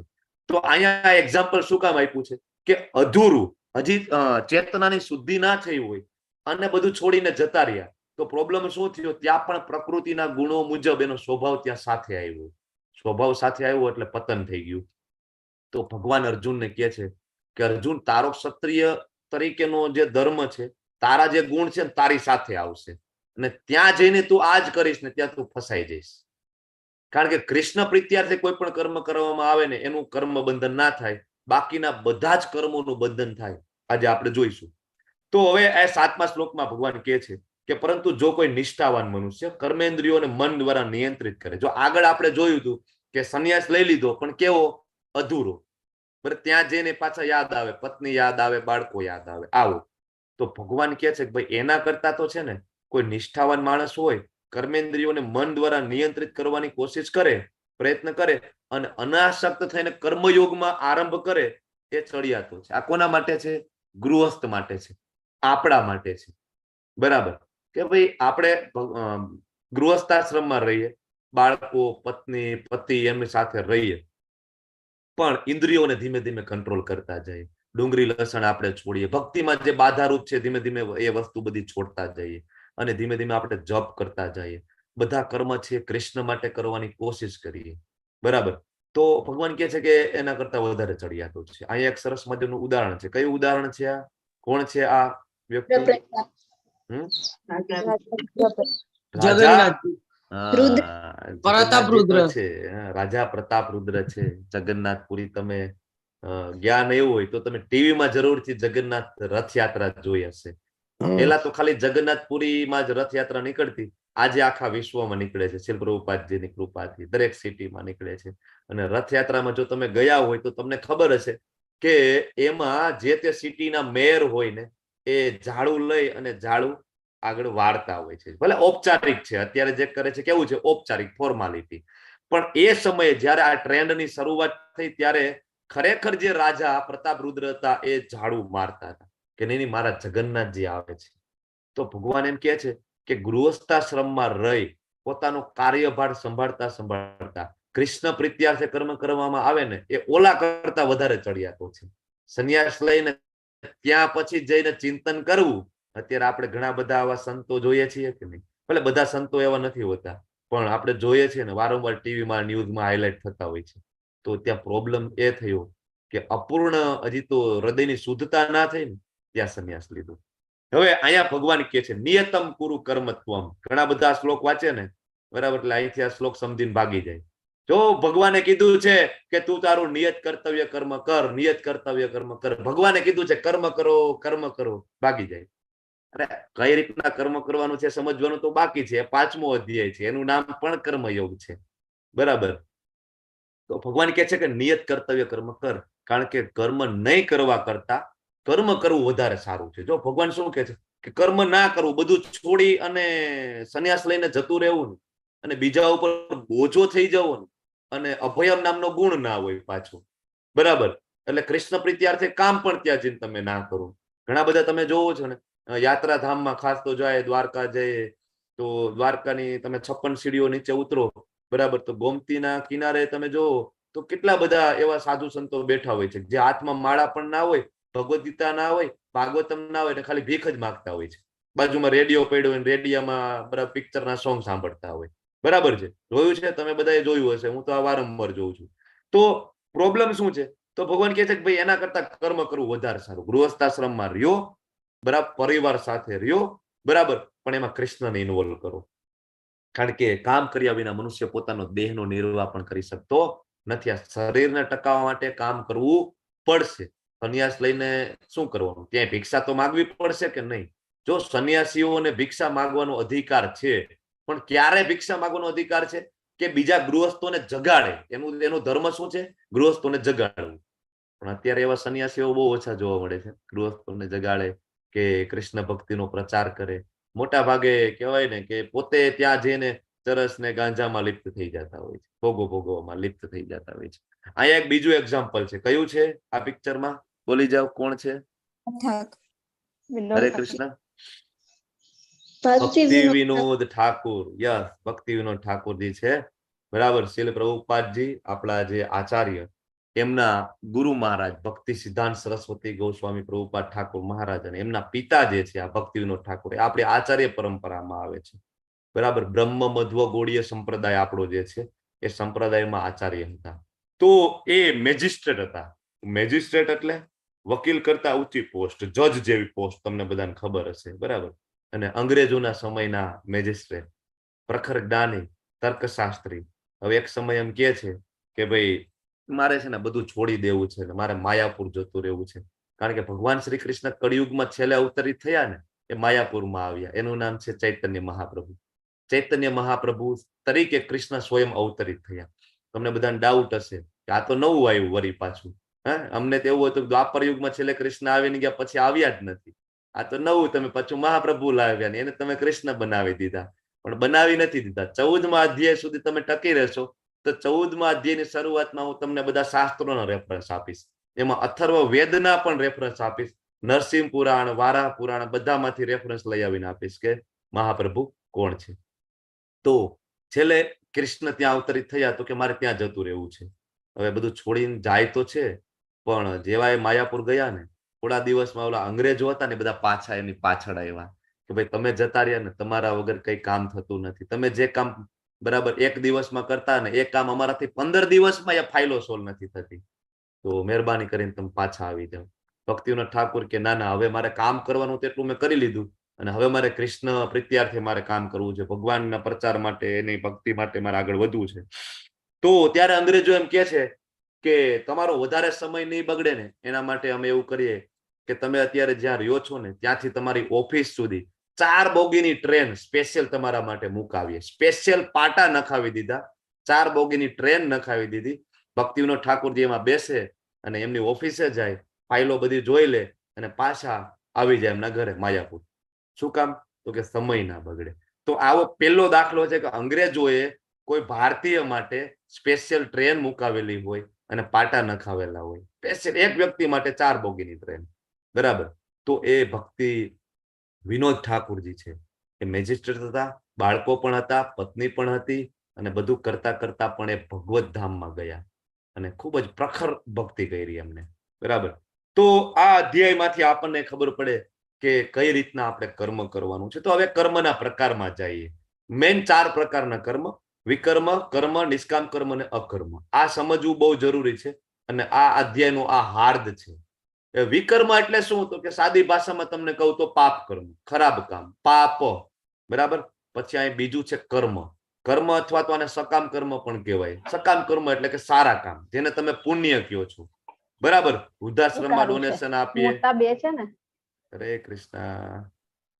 બરાબર. કે વૃદ્ધાશ્રમમાં ડોનેશન આપીએ કે કોઈકને બરાબર ફૂડ આપીએ, આ બધું સકામ કર્મ. ત્રીજું નિષ્કામ કર્મ.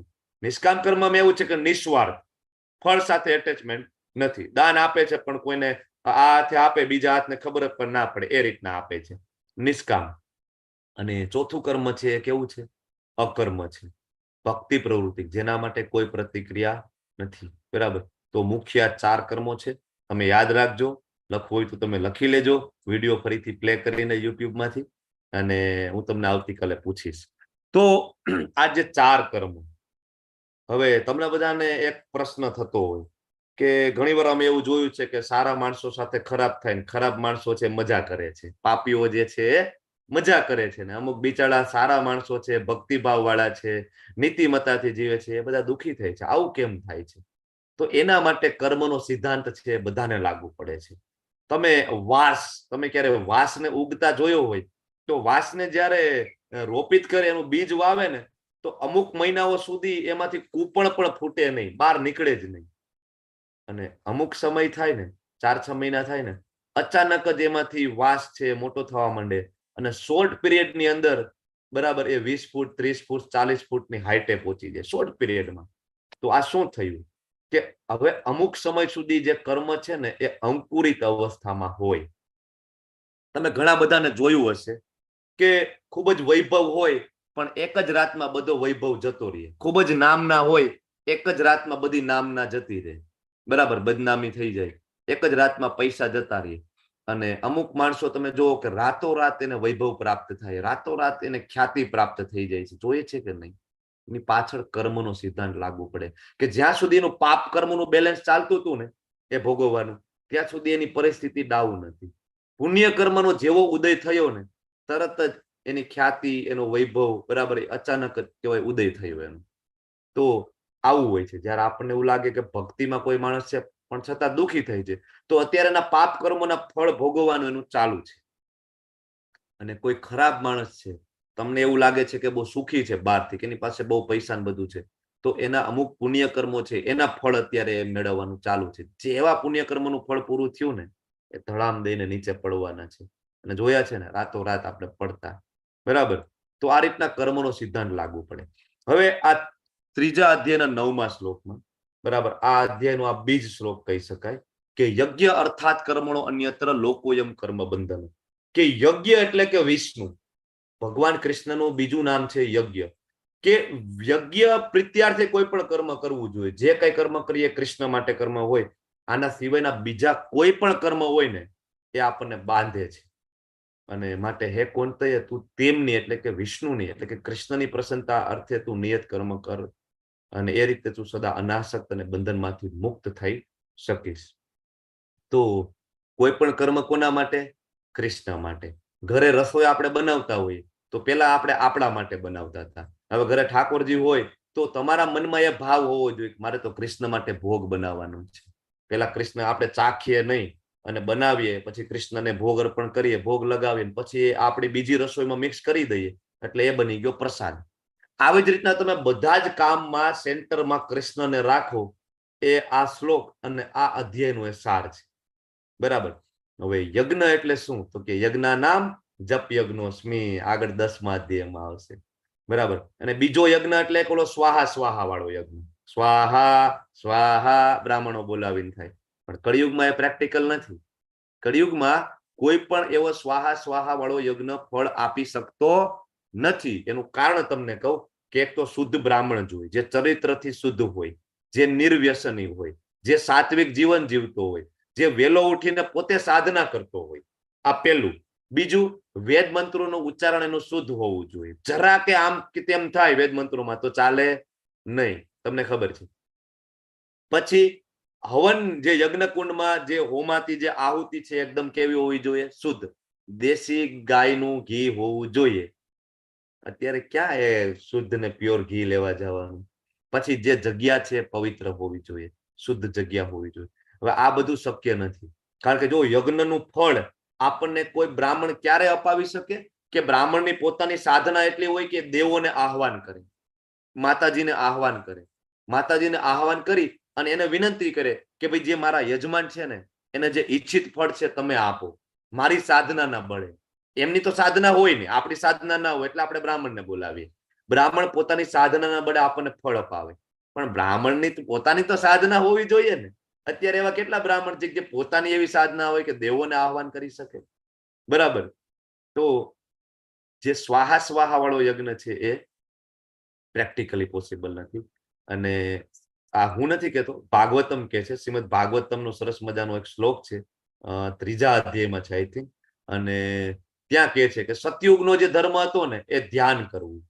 સતયુગનું આયુષ્ય જે છે એ 1 લાખ વર્ષનું આયુષ્ય હતું. કેટલું? 1 લાખ વર્ષ ત્યારે જીવતા હતા. કરદમ મુનિ 10,000 વર્ષ તપ કરતા હતા. કેટલા વર્ષ? 10,000 વર્ષ તપ.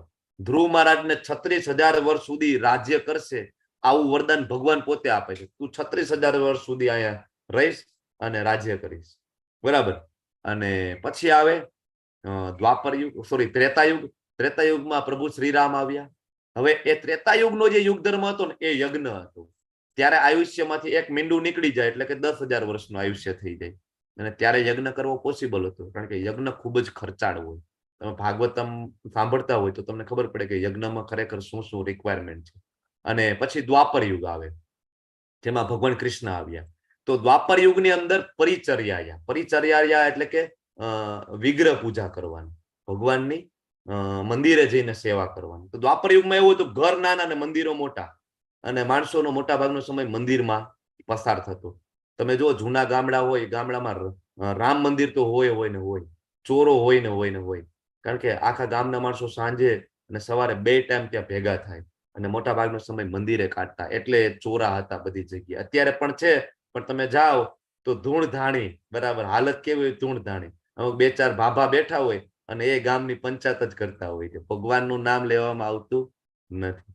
અને હવે છેલ્લું આપણું જે યુગ છે એને કળિયુગ કહેવાય. તો કળિયુગની અંદર ભગવાન કહે છે કે માત્ર ભગવાનનું નામ છે ને એ એક જ શક્ય છે. તો આ યુગ ધર્મ છે ને નામ, આ યુગનો જે ધર્મ છે કયો ધર્મ છે? નામ. કયો નામ? તો કે હરે કૃષ્ણ કૃષ્ણ કૃષ્ણ હરે હરે, હરે રામ રામ રામ હરે હરે. તમને બધાને એમ થાય કે ભાઈ આજ શું કામ, બીજો એક મંત્ર શું કામ નહીં? બરાબર. તો એ પણ તમને હું રેફરન્સ આપીશ, કારણ કે ભગવાન શ્રી કૃષ્ણ ચૈતન્ય મહાપ્રભુ સ્વરૂપે આવ્યા ને 500 વર્ષ પહેલા, એમને પોતાને આપણને આ મહામંત્ર આપ્યો છે.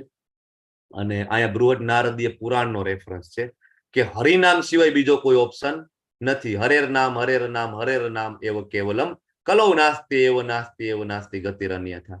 આના સિવાય બીજું કોઈ ગતિ છે નહીં. અને શ્રીમદ ભાગવતમમાં પણ બહુ ક્લિયરલી કહ્યું છે. એટલે જ્યારે તમે જપ કરો, આપણે આવતીકાલથી સેશન પૂરું થાય ને પછી આપણે બધા સાથે મળીને એક માળા કરવાના છીએ, અને આપણે દરેક લેવલ 1 માં કરીએ છીએ. તમે કરજો અત્યારે, પછી એનું રિઝલ્ટ છે આપણને, તમે કરશો એટલે તમને રિઝલ્ટની ખબર પડશે. તો એ માળા કરતા પહેલા આ મંત્ર બોલવાનો હોય છે, જય શ્રી કૃષ્ણ ચૈતન્ય પ્રભુ નિત્યાનંદ શ્રી અદ્વૈત ગદાધર શ્રીવાસાદિ ગૌર ભક્ત વૃંદ. એમાં જય શ્રી કૃષ્ણ ચૈતન્ય એટલે ભગવાન શ્રી કૃષ્ણ પોતે, પ્રભુ નિત્યાનંદ એટલે કે બલરામજી, બરાબર, અદ્વૈત આચાર્ય એટલે કે મહાવિષ્ણુ, અને સદાશિવ એટલે કે શિવજીનું કમ્બાઈન અવતાર છે આ, બરાબર, અદ્વૈત આચાર્ય. ગદાધર પંડિત એટલે કે શ્રીમતી રાધિકા રાની, અને શ્રીવાસ આચાર્ય એટલે કે બરાબર નારદજી. તો આ બધાને પ્રણામ કરી અને આપણે માળા કરતા હોઈએ છીએ. કઈ રીતના જપ કરવો છે કાલે હું તમને પ્રેક્ટિકલી સમજાવી દઈશ, માળા કઈ રીતના હાથમાં પકડવાની છે બધું. તો ઘરે ઘરમાં જપ આખા વિશ્વમાં થઈ રહ્યો છે, તમને બધાને ખબર છે. તમે ખાલી યુટ્યુબમાં પ્લે કરશો ઇસ્કોન હરિનામ સંકીર્તન તો તમને ખબર પડશે કે રશિયા જેવો કોમ્યુનિસ્ટ દેશ હોય ને, બરાબર, ત્યાં પણ સૌથી વધારે રાધા કૃષ્ણ પ્રભુ શ્રીરામના ડીવોટી છે. તો એકલા હોય ત્યારે કરી શકાય, ફેમિલી સાથે કરી શકાય, આ રીતના કરો. ઓકે. અને આગળના શ્લોકમાં વધીએ તો ભગવાનના ભક્તો સર્વ પ્રકારના પાપમાંથી મુક્ત થઈ જાય છે, કારણ કે યજ્ઞમાં પ્રથમ અર્પિત કરેલું ભોજન જ એ લે છે. ઘણા બધાને એમ થાય કે ભોગ લગાડવાનું ક્યાં કીધું, તમે બધા ભોગ લગાડો છો, હે આ તો ઇમોશનલ વેળા કહેવાય. ઠાકોરજીને પ્લેટ મૂકીએ ને ઠાકોરજી એમાં કઈ ખાય નહીં ને, હે ક્યાં કીધું છે? ભગવાને ક્લિયરલી કહે છે કે યજ્ઞ શિષ્ટા સિનો સંતો, બરાબર, કે જે લોકો યજ્ઞમાં પ્રથમ અર્પી. યજ્ઞ એટલે કોણ? તો કે યજ્ઞ એટલે કૃષ્ણ પોતે, ભગવાનનો 7મો અવતાર શ્રીમદ ભાગવતમાં લખેલો છે. એમાં પ્રજાપતિ અને સૂચિના પુત્ર તરીકે યજ્ઞ તરીકે ભગવાન છે પ્રગટ થાય છે. તો કે યજ્ઞ માટે. અને બીજું કૃષ્ણ પ્રીત્યાર્થે જે કઈ કર્મ કરે ને એને યજ્ઞ જ કહેવાય. અત્યારે આજે ચાલી રહ્યું છે ને, આપણે બધા અહીંયા લેવલ 1 માં ભેગા થયા, 1 કલાકથી ભગવાનની ચર્ચા કરીએ, આને પણ યજ્ઞ કહેવાય. કૃષ્ણ પ્રસન્નતા માટે જે કઈ કરવામાં આવે એ યજ્ઞ છે. તો ભગવાન માટે ભગવાનને પ્રથમ અર્પિત કરેલું ભોજન લઈએ છીએ તો પાપના ભાગીદાર બનતા નથી. અને બાકી આપણા ઇન્દ્રિય સુખ માટે જે કઈ કરીએ ને તો ભગવાન એમ કહે છે કે નક્કી પાપ ખાય છે, નક્કી પાપ ખાય છે. તમને એમ થાય કે ભાઈ હું તો શાકાહારી છું, હે અમે તો કોઈ દી નોનવેજ નથી ખાતા, ને તમે એમ કહો છો પાપ ખાય છે. પણ હું તમને એક સાદું સરળ ઉદાહરણ આપું. તમારા પ્લેટમાં જયારે ઘઉંની રોટલી આવે ને, ઘઉંની રોટલી, એ ખેડૂત જયારે ઘઉં ઉગાડે, એ બીજ બોવે, એમાં પાણી પીવડાવે ને ખેતરની અંદર, એની પેલા ખેતર ખેડે. ખેતર ખેડવામાં કેટલા બધા જીવો મરી જાય તમને ખબર છે ને, ટ્રેક્ટર ચાલે ને ઓલું ચાલતું હોય એમાં. પછી એ બીજ બોવે, પાણી પીવડાવે ખેતરમાં, પાણી ભરી દે ને, એ પાણીમાં ડૂબીને કેટલા નાના નાના જંતુઓ મરી જાય. પછી ઘઉં ઉગે, થોડું મોટું થાય ને દવા છાંટવાનું ચાલુ કરે. એમાં તમને બધાને ખબર છે દવા વગર કઈ ઉગતું નથી. તો દવાના કારણે કેટલા બધા બેક્ટેરિયા, વાયરસ ને જીવો મૃત્યુ પામે છે. પછી એ ઘઉં ના જે કહેવાય ડુંડવા હોય એને ઓલા થ્રેસર હલરમાં નાખે અને એમાંથી ઘઉંને છૂટા પાડે, પોતરાને છૂટા પાડે ને, એમાં કેટલા બધા જીવો મરી જાય. કોથરામાં પેક થઈને યાર્ડે જાય, બરાબર, યાર્ડે જાય ને માર્કેટિંગ યાર્ડે, તો એ ટ્રકના ટાયરની નીચે આવીને કેટલાય બધા જીવજંતુઓ મરી જાય. યાર્ડે જઈ અને એ ઘઉં છે કરિયાણા વાળાની દુકાનમાં આવે, અને કરિયાણા વાળો જે છે એ ઉંદેડા મારવાની બિસ્કીટો રાખતા હોય બધા, બરાબર. તો એ તમારા ઘઉં બચાવવા માટે ત્યાં ઉંદેડા મરતા હોય છે. અને એ ઘઉં તમારા ઘરમાં આવે ને તમે એ ઘઉં લઈને ફ્લોર મિલે એને દરાવવા માટે જાઓ છો, પાવડર કરવા માટે જાઓ છો, ત્યારે પણ એની અંદર કેટલા જીવો નાના નાના હોય તો મૃત્યુ પામે.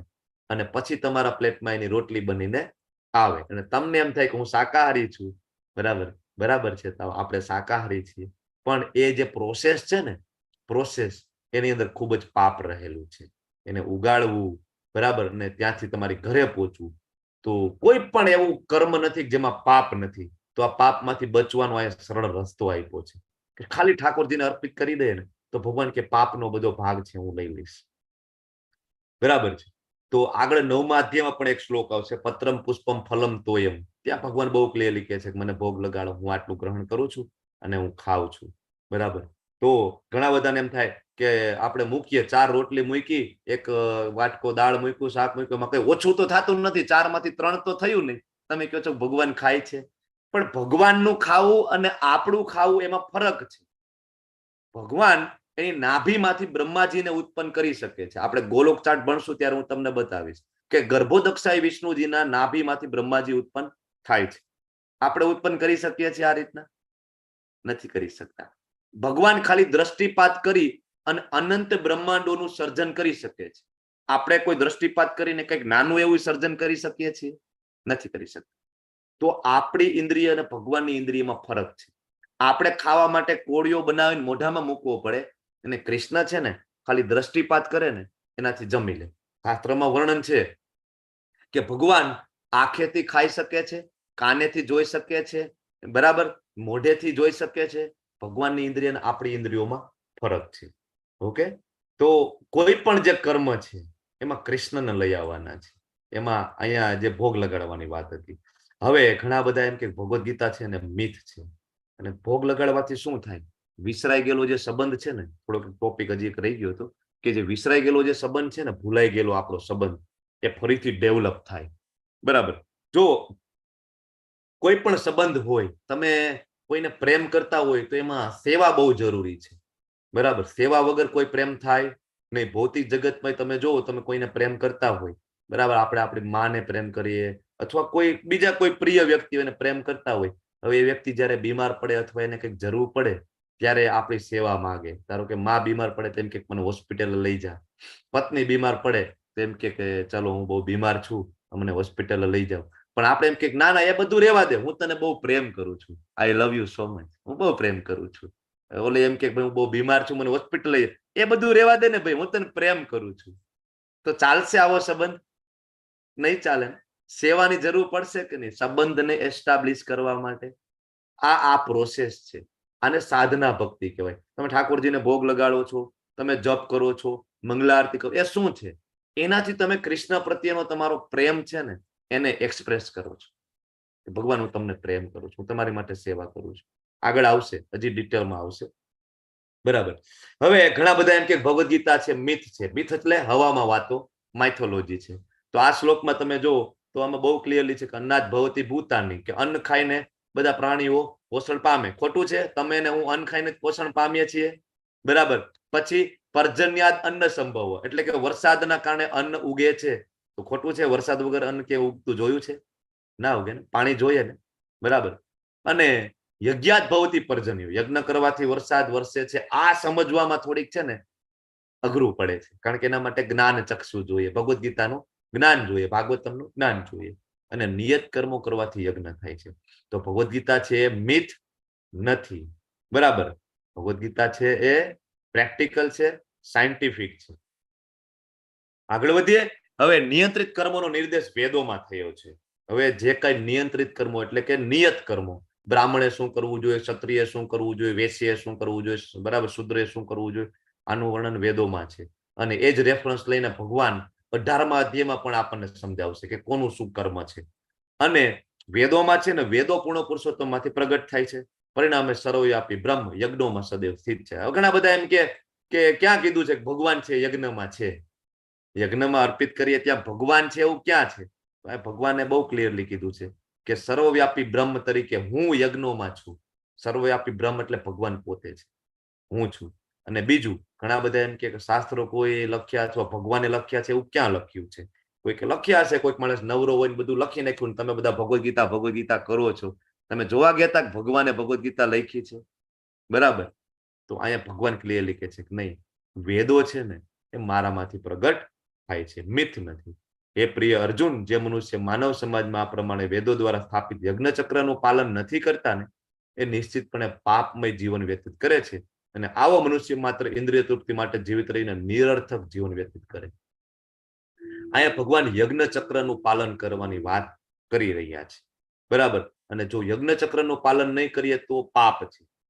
મેં તમને હમણાં કીધું એમ કે કોઈ પણ કામ છે પાપ વગર શક્ય નથી. તો ભગવાનને ઓફર કરવું ખૂબ જરૂરી છે. ઘણા બધા એમ કે ખૂબ પરિશ્રમ કરો અને પછી મજા કરો અને પોતે ભોગવું નહીં, કૃષ્ણને અર્પણ કરવું જરૂરી છે. આને યજ્ઞ ચક્ર કહેવાય. ભગવાન તરફથી આપને વેદો પ્રાપ્ત થયા. વેદો વાંચીને આપણને ખબર પડી કે આપણું ખરેખર નિયત કર્મ શું છે. એ નિયત કર્મ આપણી ફરજો આપણે કરી અને એનાથી આપણે બલિદાન કરીએ છીએ, આપણે ત્યાગ કરીએ છીએ, આપણે જપ કરીએ છીએ, જેના કારણે વરસાદ આવે છે. અને વરસાદ આવે એનાથી અનાજ ઉત્પન્ન થાય, અનાજ ઉત્પન્ન થવાથી આપણી પ્લેટમાં ભોજન આવે. અને એ ભોજન જો ભગવાનને અર્પિત કરીએ ને તો યજ્ઞ ચક્ર પૂર્ણ થાય. અને બીજું બહુ સિમ્પલ કહી દઉં તો 7મા અધ્યાયમાં ભગવાન એમ કહે છે કે પંચમહાભૂત જે છે એ મારી શક્તિ છે, બરાબર. પંચમહાભૂત મન બુદ્ધિ અને અહંકાર મારી શક્તિ છે. અને આ જે કઈ તમે જોવો છો બધું પંચમહાભૂતમાંથી જ બનેલું છે ને. તમારું ભોજન હોય, તમારું ફર્નિચર હોય, તમારું ઘર હોય, બધું એનું જ છે. તો ભગવાન તરફથી આવે છે તો ભગવાનને અર્પણ કરી દઈએ તો એમાં જે કઈ પાપનો દોષ છે એનાથી આપણે બચી શકીએ છીએ. હવે ભગવાન ઉદાહરણ આપે છે. કર્મ તો કરવું જ જોઈએ. અર્જુનને કહે છે, અર્જુન કહે છે ને કે બધું છોડીને જતો રહો. તો ભગવાન કે હું તને ઉદાહરણથી સમજાવું કે જનક જેવા રાજા હતા ને, એને નિયત કર્તવ્ય કરવાની એને જરૂર નહોતી, છતાં પણ એને કર્યું. કારણ કે સાધારણ જન સમુદાયને શિક્ષિત કરવા માટે એને કર્મ કર્યું. કોણ જનક રાજા કોણ હતા? બોલો. જનક રાજા કોણ? પ્રભુ રામના સસરા, પ્રભુ શ્રી રામના મિથિલાના રાજા, સીતા મૈયાના સીતા મૈયાના પિતાજી. હવે એને કઈ કામ કરવાની જરૂર પડે છે કઈ? બરાબર. એને શું કામ કરવું? એને કઈ મુક્તિ પ્રાપ્ત કરવા માટે બીજા કઈ પ્રયત્ન કરવાની કઈ જરૂર પડે? એના તો કહેવાય, એના કહેવાય કે જમાય જ પ્રભુ શ્રી રામ છે. તો ભગવાન કહે છે જો એ પણ બધું કર્મ કરતા હતા, સાથે સાથે ભક્તિ કરતા હતા. રાજા હતા, રાજ્યનો કારભાર સંભાળતા હતા, સાથે સાથે ભક્તિ પણ કરતા હતા. તો ભગવાન અર્જુનને કહે છે અને એ રીતના ભગવાન આપણને કહે છે કે કઈ રીતના આપણે પણ ગૃહસ્થાશ્રમમાં રહી અને ભક્તિ કરતા કરતા આપણે આપણું બધું કર્મ કરી શકીએ.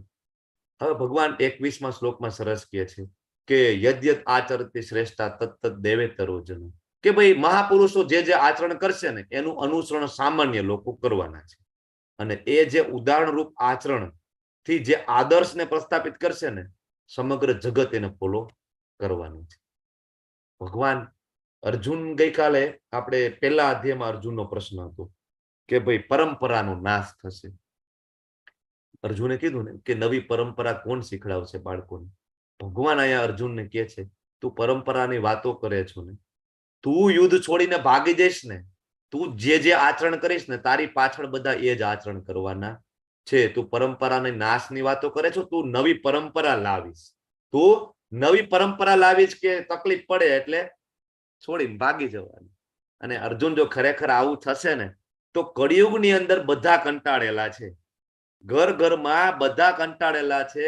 સાસુ વહુથી કંટાળેલી છે, વહુ સાસુથી કંટાળેલી છે, પતિ પત્નીથી કંટાળેલો છે, પત્ની પતિથી કંટાળેલો, ઘણાના બાળકો માનતા નથી તો બાળકો ઘણા બધાને આર્થિક પ્રોબ્લેમ છે, ઘણા બધાને સામાજિક પ્રોબ્લેમ છે, ઘણા બધાને કંઈક ને કંઈક સોશિયલ પ્રોબ્લેમ છે, ઘણા બધાને બરાબર કંઈક ને કંઈક બીમારી છે, તો બધા કંટાળેલા છે. અર્જુન જો આવું થશે ને તો બધા છોડીને ભાગી જશે કે ભાઈ હું સંન્યાસ લઈ લઉં, હું કંટાળી ગયો છું પત્નીથી, બાળકોથી, આર્થિક પરિસ્થિતિથી. તો ભગવાન ના પાડે છે બરાબર કે તું ભાગી જઈશ ને તો દાખલો બની જઈશ. અને બીજું એ કે તમે જે કરશો ને એ તમારું બાળક કરશે. ભગવાન એ કહે છે તમે ભગવદ્ ગીતા વાંચશો, તમે શ્લોક પઠન કરશો, તમે ભાગવતમ વાંચશો, તમે જપ કરશો તો તમારું બાળક જપ કરશે ને એ પણ ભગવદ્ ગીતા વાંચશે. તમે આખો દિવસ મોબાઈલ મચશો, ઇન્સ્ટાગ્રામ, ફેસબુક બરાબર સ્નેપચેટ ને જે કઈ હોય એ બધામાં તમે બિઝી રહેશો, તમારું બાળક એ જ કરશે. તમારા રોલ મોડેલ ફિલ્મ સ્ટાર ને બોલીવુડ વાળા હશે બરાબર, એ જ શાહરુખ ખાન ને અક્ષય કુમાર ને વોટ એવર, એ તમારા જો રોલ મોડેલ હશે તો તમારા બાળકના રોલ મોડેલ એ જ બનવાના છે. તમારા રોલ મોડેલ છે એ ભક્તો હશે, આચાર્યો હશે બરાબર, ભગવાનની ભગવદ્ ગીતા ને તમે ફોલો કરશો તો તમારું બાળક છે ફોલો કરશે. હે પૃથ્વાપુત્ર, ત્રણેય લોકમાં મારા માટે કોઈ કર્મ નથી. હવે ભગવાન કે અર્જુન મેં તને જનક રાજાનું ઉદાહરણ આપ્યું, તને ના સમજાણું હોય તો હું તને મારું પોતાનું ઉદાહરણ આપું કે ત્રણેય લોકમાં મારા માટે કોઈ પણ કર્મ નથી. ભગવાન કે મારે કઈ કર્મ કરવાની જરૂર નથી, મારે કોઈ વસ્તુનો અભાવ નથી. બ્રહ્માજી શું કે છે કે સહસ્ત્ર શત લક્ષ્મી કૃષ્ણની સેવા કરી રહી છે ગોલોક ધામની અંદર બરાબર. તો ભગવાનને અહીંયા આવીને કઈ કામ કરવાની જરૂર, લીલા કરવાની જરૂર છે નહીં. છતાં ભગવાન કહે છે કે હું છે ને અહીંયા આવું છું અને હું મારું નિયત કર્તવ્ય કર્મ કરું છું. તો ભગવાન પણ જ્યારે જ્યારે આવે છે ત્યારે પોતાનું નિયત કર્તવ્ય કર્મ કરે છે. દ્વારકામાં ભગવાન રહ્યા તો એને પણ ત્યાં રાજપાટ સંભાળ્યું બરાબર. કુરુક્ષેત્રની યુદ્ધ ભૂમિ ઉપર એ અર્જુનજીના સારથી બન્યા. ભગવાનને કઈ થોડી જરૂર છે આ બધું કરવાની.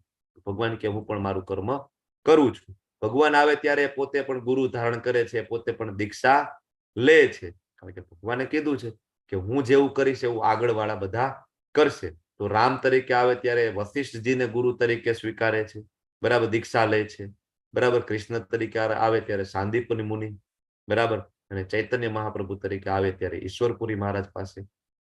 તો બાકી તો શ્વેતાસર ઉપનિષદનો રેફરન્સ પ્રભુપાદજી આપે છે કે ભગવાનનો દેહ અને ભગવાનનો આત્મા એમાં કોઈ તફાવત નથી બરાબર.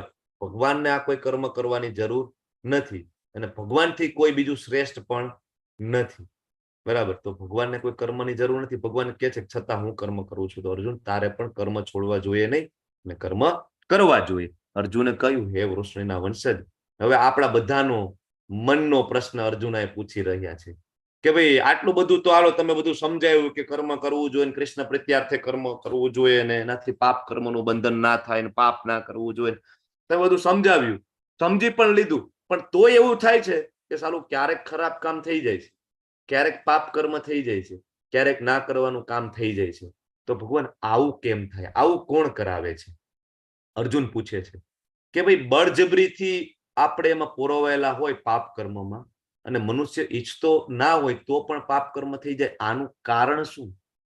હવે ભગવાન જવાબ આપે છે એમ આગળના શ્લોકમાં કે અર્જુન આનું કારણ છે રજોગુણથી ઉત્પન્ન થયેલો કામ.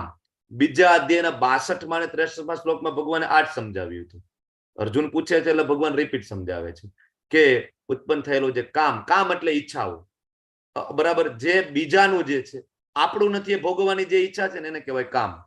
આપણું નથી એ ભોગવવાનું એને કહેવાય કામ. પછી એ કોઈ સ્ત્રી હોય, કોઈ વસ્તુ હોય, સંપત્તિ હોય બરાબર, એને કહેવાય કામ, ઈચ્છાઓ. અને એ પૂરી ના થાય પછી ક્રોધનું રૂપ ધારણ કરે. મેં તમને ગઈકાલે સમજાવ્યું હતું કે ઈચ્છાઓ કોઈ દી કોઈની પૂરી થઈ નથી, શક્ય જ નથી. તો ક્રોધનું રૂપ ધારણ કરે અને જે આ જગતનો સર્વભક્ષી મહાપાપી શત્રુ છે. કામ છે ને એ આપણા બધાનો સૌથી મોટો શત્રુ છે.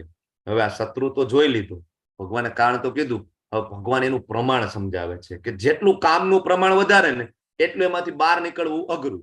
ધારો કે અગ્નિ ધુમાડા, અગ્નિ હોય ઉપર ધુમાડો હોય, તમે ફૂંક મારો, ધુમાડો સાઈડમાં વહી જાય, અગ્નિ તરત પ્રજ્વલિત થઈ જાય. જૂના જમાનામાં તમે જોયું ચૂલા ઉપર રોટલા બનાવતા તો ચૂલો હોય તો આવડી ઓલી ફૂંકણી રાખેલી હોય ભૂંગળી બરાબર, અને એમાં જે માતાજી છે તરત આમ ફૂંક મારે ને તરત અગ્નિ પ્રગટ થઈ જાય બરાબર. આ રીતના છાણા ગોઠવીને તમે કદાચ જોયું હોય તો મેં જોયું છે આવું. તો તરત અગ્નિ પ્રજ્વલિત થઈ જાય, ધુમાડો તરત જતો રહે. ઈઝી છે, થોડુંક ઈઝી છે. અને બીજું તો કે દર્પણ ધૂળથી, એટલે કે અરીસો હોય એ ડસ્ટથી, ધૂળથી ખરાબ થયો હોય તો એને સાફ કરવામાં થોડીક વધારે મહેનત છે ક્લીન કરવા માટે. માતાજીઓ તમે બધા ઘરે કરતા હશો, તમને ખબર છે કે પેલા પાણીથી ક્લીન કરે, પછી એમાં ગાભો મારે, પછી એમાં ન્યૂઝપેપર કે એવું કંઈક જોઈએ તો એકદમ નીટ એન્ડ ક્લીન ત્યારે થાય. અને છેલ્લે ગર્ભાશયથી આવૃત ભ્રૂણ, માતાના ગર્ભમાં જે બચ્ચું હોય ને એને ભ્રૂણ કહેવાય. હવે એમાંથી બહાર નીકળવું બહુ અઘરું છે. 9 મહિના પહેલા બહાર નીકળવાના કોઈ ચાન્સ હોતા નથી. એટલે ભગવાન કહે છે કે જેટલી વધારે કામની માત્રા, જેટલી વધારે ઈચ્છાઓની માત્રા, જેટલી વધારે વાસનાની માત્રા હશે ને એટલું જ એમાંથી બહાર નીકળવું અઘરું છે. તો અગ્નિ ધુમાડો એ મનુષ્યોને લાગુ પડે, દર્પણ ધૂળથી એ પ્રાણીને લાગુ પડે, અને ગર્ભ છે, ભ્રૂણ છે ગર્ભાશયથી એ વનસ્પતિને લાગુ પડે. કે જેટલી ઈચ્છા વધારે, જેટલી કામ વાસના વધારે, બહાર નીકળવું અઘરું. બરાબર. એ રીતે જ્ઞાની જીવાત્માની શુદ્ધ ચેતના. હવે આ કામ કરે શું? કામ ઈચ્છાઓ શું કરે? તો કે સનાતન શત્રુ દ્વારા શુદ્ધ જે ચેતના છે ને એ ઢંકાઈ જાય. શુદ્ધ ચેતના એટલે જીવાત્માની શુદ્ધ ચેતના શું છે? હું કૃષ્ણનો દાસ છું, હું આ શરીર નથી, હું આત્મા છું, અને મારો ધર્મ છે કૃષ્ણની સેવા કરવી. આ જે શુદ્ધ ચેતના છે ને એ ઢંકાઈ જાય છે, અને કામ કોઈ દિવસ સંતુષ્ટ થતો નથી. જો ઇન્દ્રિય તૃપ્તિ કોઈ દી કોઈની સંતુષ્ટ ના થાય. માણસ પેલા છે ને શહેરનો મોટો માણસ બનવા માંગે, શહેરનો બની જાય ને બરાબર, પછી રાજ્યનો મોટો માણસ બનવા માંગે, રાજ્યનો બની જાય ને દેશનો મોટો માણસ બનવા માંગે, પછી વિશ્વનો મોટો માણસ બનવા માંગે, અને પછી એમાં ટકી રહેવા માટે સતત સંઘર્ષ કરે. આપણે જોઈએ છીએ. તો ઈચ્છા કોઈ દિવસ કોઈની પૂરી ના થાય. ઈચ્છાને પૂરી કરવી, ઇન્દ્રિય તૃપ્તિ કરવી, એનો મતલબ એવો થઈ ગયો કે અગ્નિમાં તમે પેટ્રોલ નાખો છો. અગ્નિ કોઈ દિવસ એવું કહે કે બસ બસ બસ બસ હવે પેટ્રોલની જરૂર નથી, હું પ્રજ્વલિત થઈ ગઈ, બસ બસ. અગ્નિ કે કોઈ દિવસ? જેટલું પેટ્રોલ નાખો ભડકો મોટો ને મોટો થતો જાય. એ જ રીતના જેટલી વધારે ઈચ્છા પૂરી કરીએ. શરૂઆતમાં કીપેડ વાળા મોબાઈલ હતા, પછી ટચ સ્ક્રીન વાળા આવ્યા, હવે ટચ વાળા છે તો આપણને એનાથી મોંઘો લેવાનું મન થાય, એનાથી મોંઘો એપલ લેવાનું મન થાય. એપલ લઈએ અને 6 મહિના પછી નવું એમાંથી મોડેલ બહાર પડે એટલે હવે ઈ લેવાની ઈચ્છા થાય. તો આ તો ક્રમ ચાલુ જ રહેવાનો. કોઈ દે એવું નથી ના હવે આવી ગયું ને હવે બસ ઓ ભાઈ હવે આપણી ઈચ્છા પૂરી થઈ ગઈ, એવું શક્ય નથી. હવે આ બધું તો જાણી લીધું, ભગવાન તમે કારણે કહી દીધું, તમે એનું પ્રમાણે કહી દીધું. તો હવે ક્યાં રહે છે આનું લોકેશન? તો કયું આ જે કામ જે છે અમારું દુશ્મન છે એનું સરનામું આપો, આપણે એને ધ્વંસ કરી દેવાનો છે. તો ભગવાન કે ઇન્દ્રિય મન અને બુદ્ધિ છે ને એના નિવાસ સ્થાન છે. ટાર્ગેટ ક્યાં કરવાનો? ઇન્દ્રિય મન અને બુદ્ધિ ઉપર. અને તેમના દ્વારા કામ જીવાત્માના વાસ્તવિક જ્ઞાનને ઢાંકી દે. વાસ્તવિક જ્ઞાન મેં હમણાં કીધું એ ઢાંકી દે છે અને એને મોહિત કરે છે. ઇન્દ્રિય, મન અને બુદ્ધિ 3 વસ્તુ. અહીંયા એક પિક્ચર આપ્યું છે. 5 ઘોડા છે, ઇન્દ્રિય છે, લગામ છે, મન છે, અહીંયા બુદ્ધિ છે જે સારથી છે, અને પાછળ બેઠો હોય આત્મા છે. હવે મન છે અલગ અલગ ઈચ્છાઓ કરે છે ઇન્દ્રિય તૃપ્તિ માટે, આ ઘોડાઓની તૃપ્તિ માટે. અડધી રાત્રે 12 વાગે એમ થાય કે તીખું તમતમતું મંચુરિયન ખાવું છે, બરાબર. કોણ કરાવે? ઇન્દ્રિય. ઈચ્છા કોને કરી? મને. મન ઈચ્છા કરે એટલે બુદ્ધિ વ્યવસ્થા કરે. બુદ્ધિ શું વ્યવસ્થા કરે? હાલ હું તને સરનામું આપું, કઈ જગ્યાએ અત્યારે રેસ્ટોરન્ટ ખુલ્લું હશે, તીખું તળેલું મસ્ત મંચુરિયન બનતું હોય, હાલ હું તને લઈ જાઉં. આ ફેસિલિટી કોણ પ્રોવાઈડ કરે? બુદ્ધિ. શું કામ બુદ્ધિ આવું કર્યું?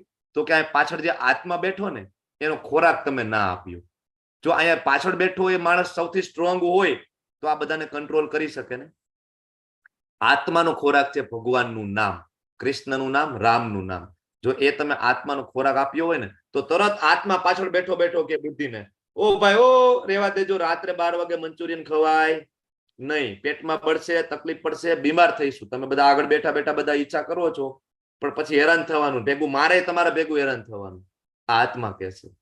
એટલે આત્માને સ્ટ્રોંગ બનાવવાની પ્રોસેસ છે એ ભગવદ ગીતા છે, બરાબર. હવે ભગવાન કે છે કે મન, બુદ્ધિ અને ઇન્દ્રિયનું તો આપણને કીધું કે માટે હે ભરતવંશી ઓમાં શ્રેષ્ઠ અર્જુન, શરૂઆતમાં ઇન્દ્રિયોનું નિયમન કરવાનું. ક્યારે? શરૂઆતમાં, સ્ટાર્ટિંગ. આપણને બધાને એમ થાય કે ના ના અમે નિરાતે કરશું, અમે શાંતિથી કરશું, 65 વર્ષના થઈશું ત્યારે ભગવદ ગીતા વાંચશું. ભગવાન કે શરૂઆતમાં જ, નાની ઉંમરમાં જ ભગવદ ગીતા વાંચો, ઇન્દ્રિયો ઉપર કંટ્રોલ કરો, બરાબર. અને આ પાપનો મહાન પ્રતીક છે એનું દમન કરો. અને આ આપણે જોયું કે ભાઈ મન, બુદ્ધિ અને ઇન્દ્રિય છે, પણ આમાં બધાને ટાર્ગેટ કરવાનો છે કે કોઈ આમાં એક વ્યક્તિને આપણે ટાર્ગેટ કરીશું તો ચાલશે? અર્જુન પૂછે છે. તો ભગવાન જવાબ આપે છે. જો અર્જુનના મનમાં પ્રશ્ન આવે, ભગવાન તો તમને ખબર છે તો એમને જ જાણી લે, એટલે જવાબ આપે છે કે કર્મેન્દ્રિય છે ને એ જળ પદાર્થ કરતા ચડિયાતી. કર્મેન્દ્રિય જળ પદાર્થ એટલે શરીર, શરીર કરતા ઇન્દ્રિય ઉપર છે. અને ઇન્દ્રિય કરતા તો કે મન, મન કરતા તો કે બુદ્ધિ, અને બુદ્ધિ કરતા તો કે આત્મા. ફરીથી ઓલું પિક્ચર હમણાં આગળ ગયું, બરાબર? આ યાદ કરો, આ બધી ઇન્દ્રિયો છે, આ બધી ઇન્દ્રિયો છે. આ લગામ છે મન છે, અને આ ભાઈ બેઠા છે બુદ્ધિ છે, અને છેલ્લે છે આત્મા છે. હવે આ બધાને ટાર્ગેટ કરી એના કરતા ડાયરેક્ટ આને ટાર્ગેટ કરી આને આપણે સ્ટ્રોંગ બનાવશું ને, એટલે આ બધા છે એ સીધી લાઈનમાં આવી જશે, આના કંટ્રોલમાં આવી જશે. અત્યારે આપણે અહીંયા જે સંબંધ છે ને, આ સંબંધ આપણે તોડી નાખ્યો છે. આપણે એવું માનીએ છીએ કે આ જ આપણે છીએ, આટલું રહ્યું નહીં. આપણે આને ગણકારતા નથી, એટલે આપણે બધા હેરાન થઈએ છીએ. જેથી આપણે સમજી જઈશું ને કે હું શરીર નથી, હું આત્મા છું, એટલે આપણે આત્માનો ખોરાક આપશું, જે ભગવાનનું નામ છે. અને આત્મા મજબૂત બનશે ને એટલે તરત આ બધાને સીધી લીટીમાં ચાલવાનું કહેશે, જે ભગવાનનું ધામ છે. ઓકે, તો આ સાથે આજનો જે અધ્યાય છે પૂર્ણ થાય છે. અને આ અધ્યાયનો જે સાર છે એ શું છે? તો કે યજ્ઞ અર્થાત કર્મણો અન્યત્ર, કે કૃષ્ણ પ્રીત્યાર્થે આપણે કર્મ કરવું જોઈએ. કઈ રીતના કર્મ કરવું એ આપણને આ અધ્યાય સમજાવે છે. અને આત્માનો જે ખોરાક વિશે આપણે ચર્ચા કરી, આત્માનો ખોરાક છે હરે કૃષ્ણ મહામંત્ર. તમે બધાએ ખૂબ શાંતિપૂર્વક મને સાંભળ્યો. તમારો બધાનો આભારી છું. વાંછા કલ્પતરુભ્યશ્ચ કૃપા સિંધુભ્ય એવ ચ પતિતાનાં પાવનેભ્યો વૈષ્ણવેભ્યો નમઃ. હરે કૃષ્ણ કૃષ્ણ કૃષ્ણ હરે હરે, રામ હરે રામ.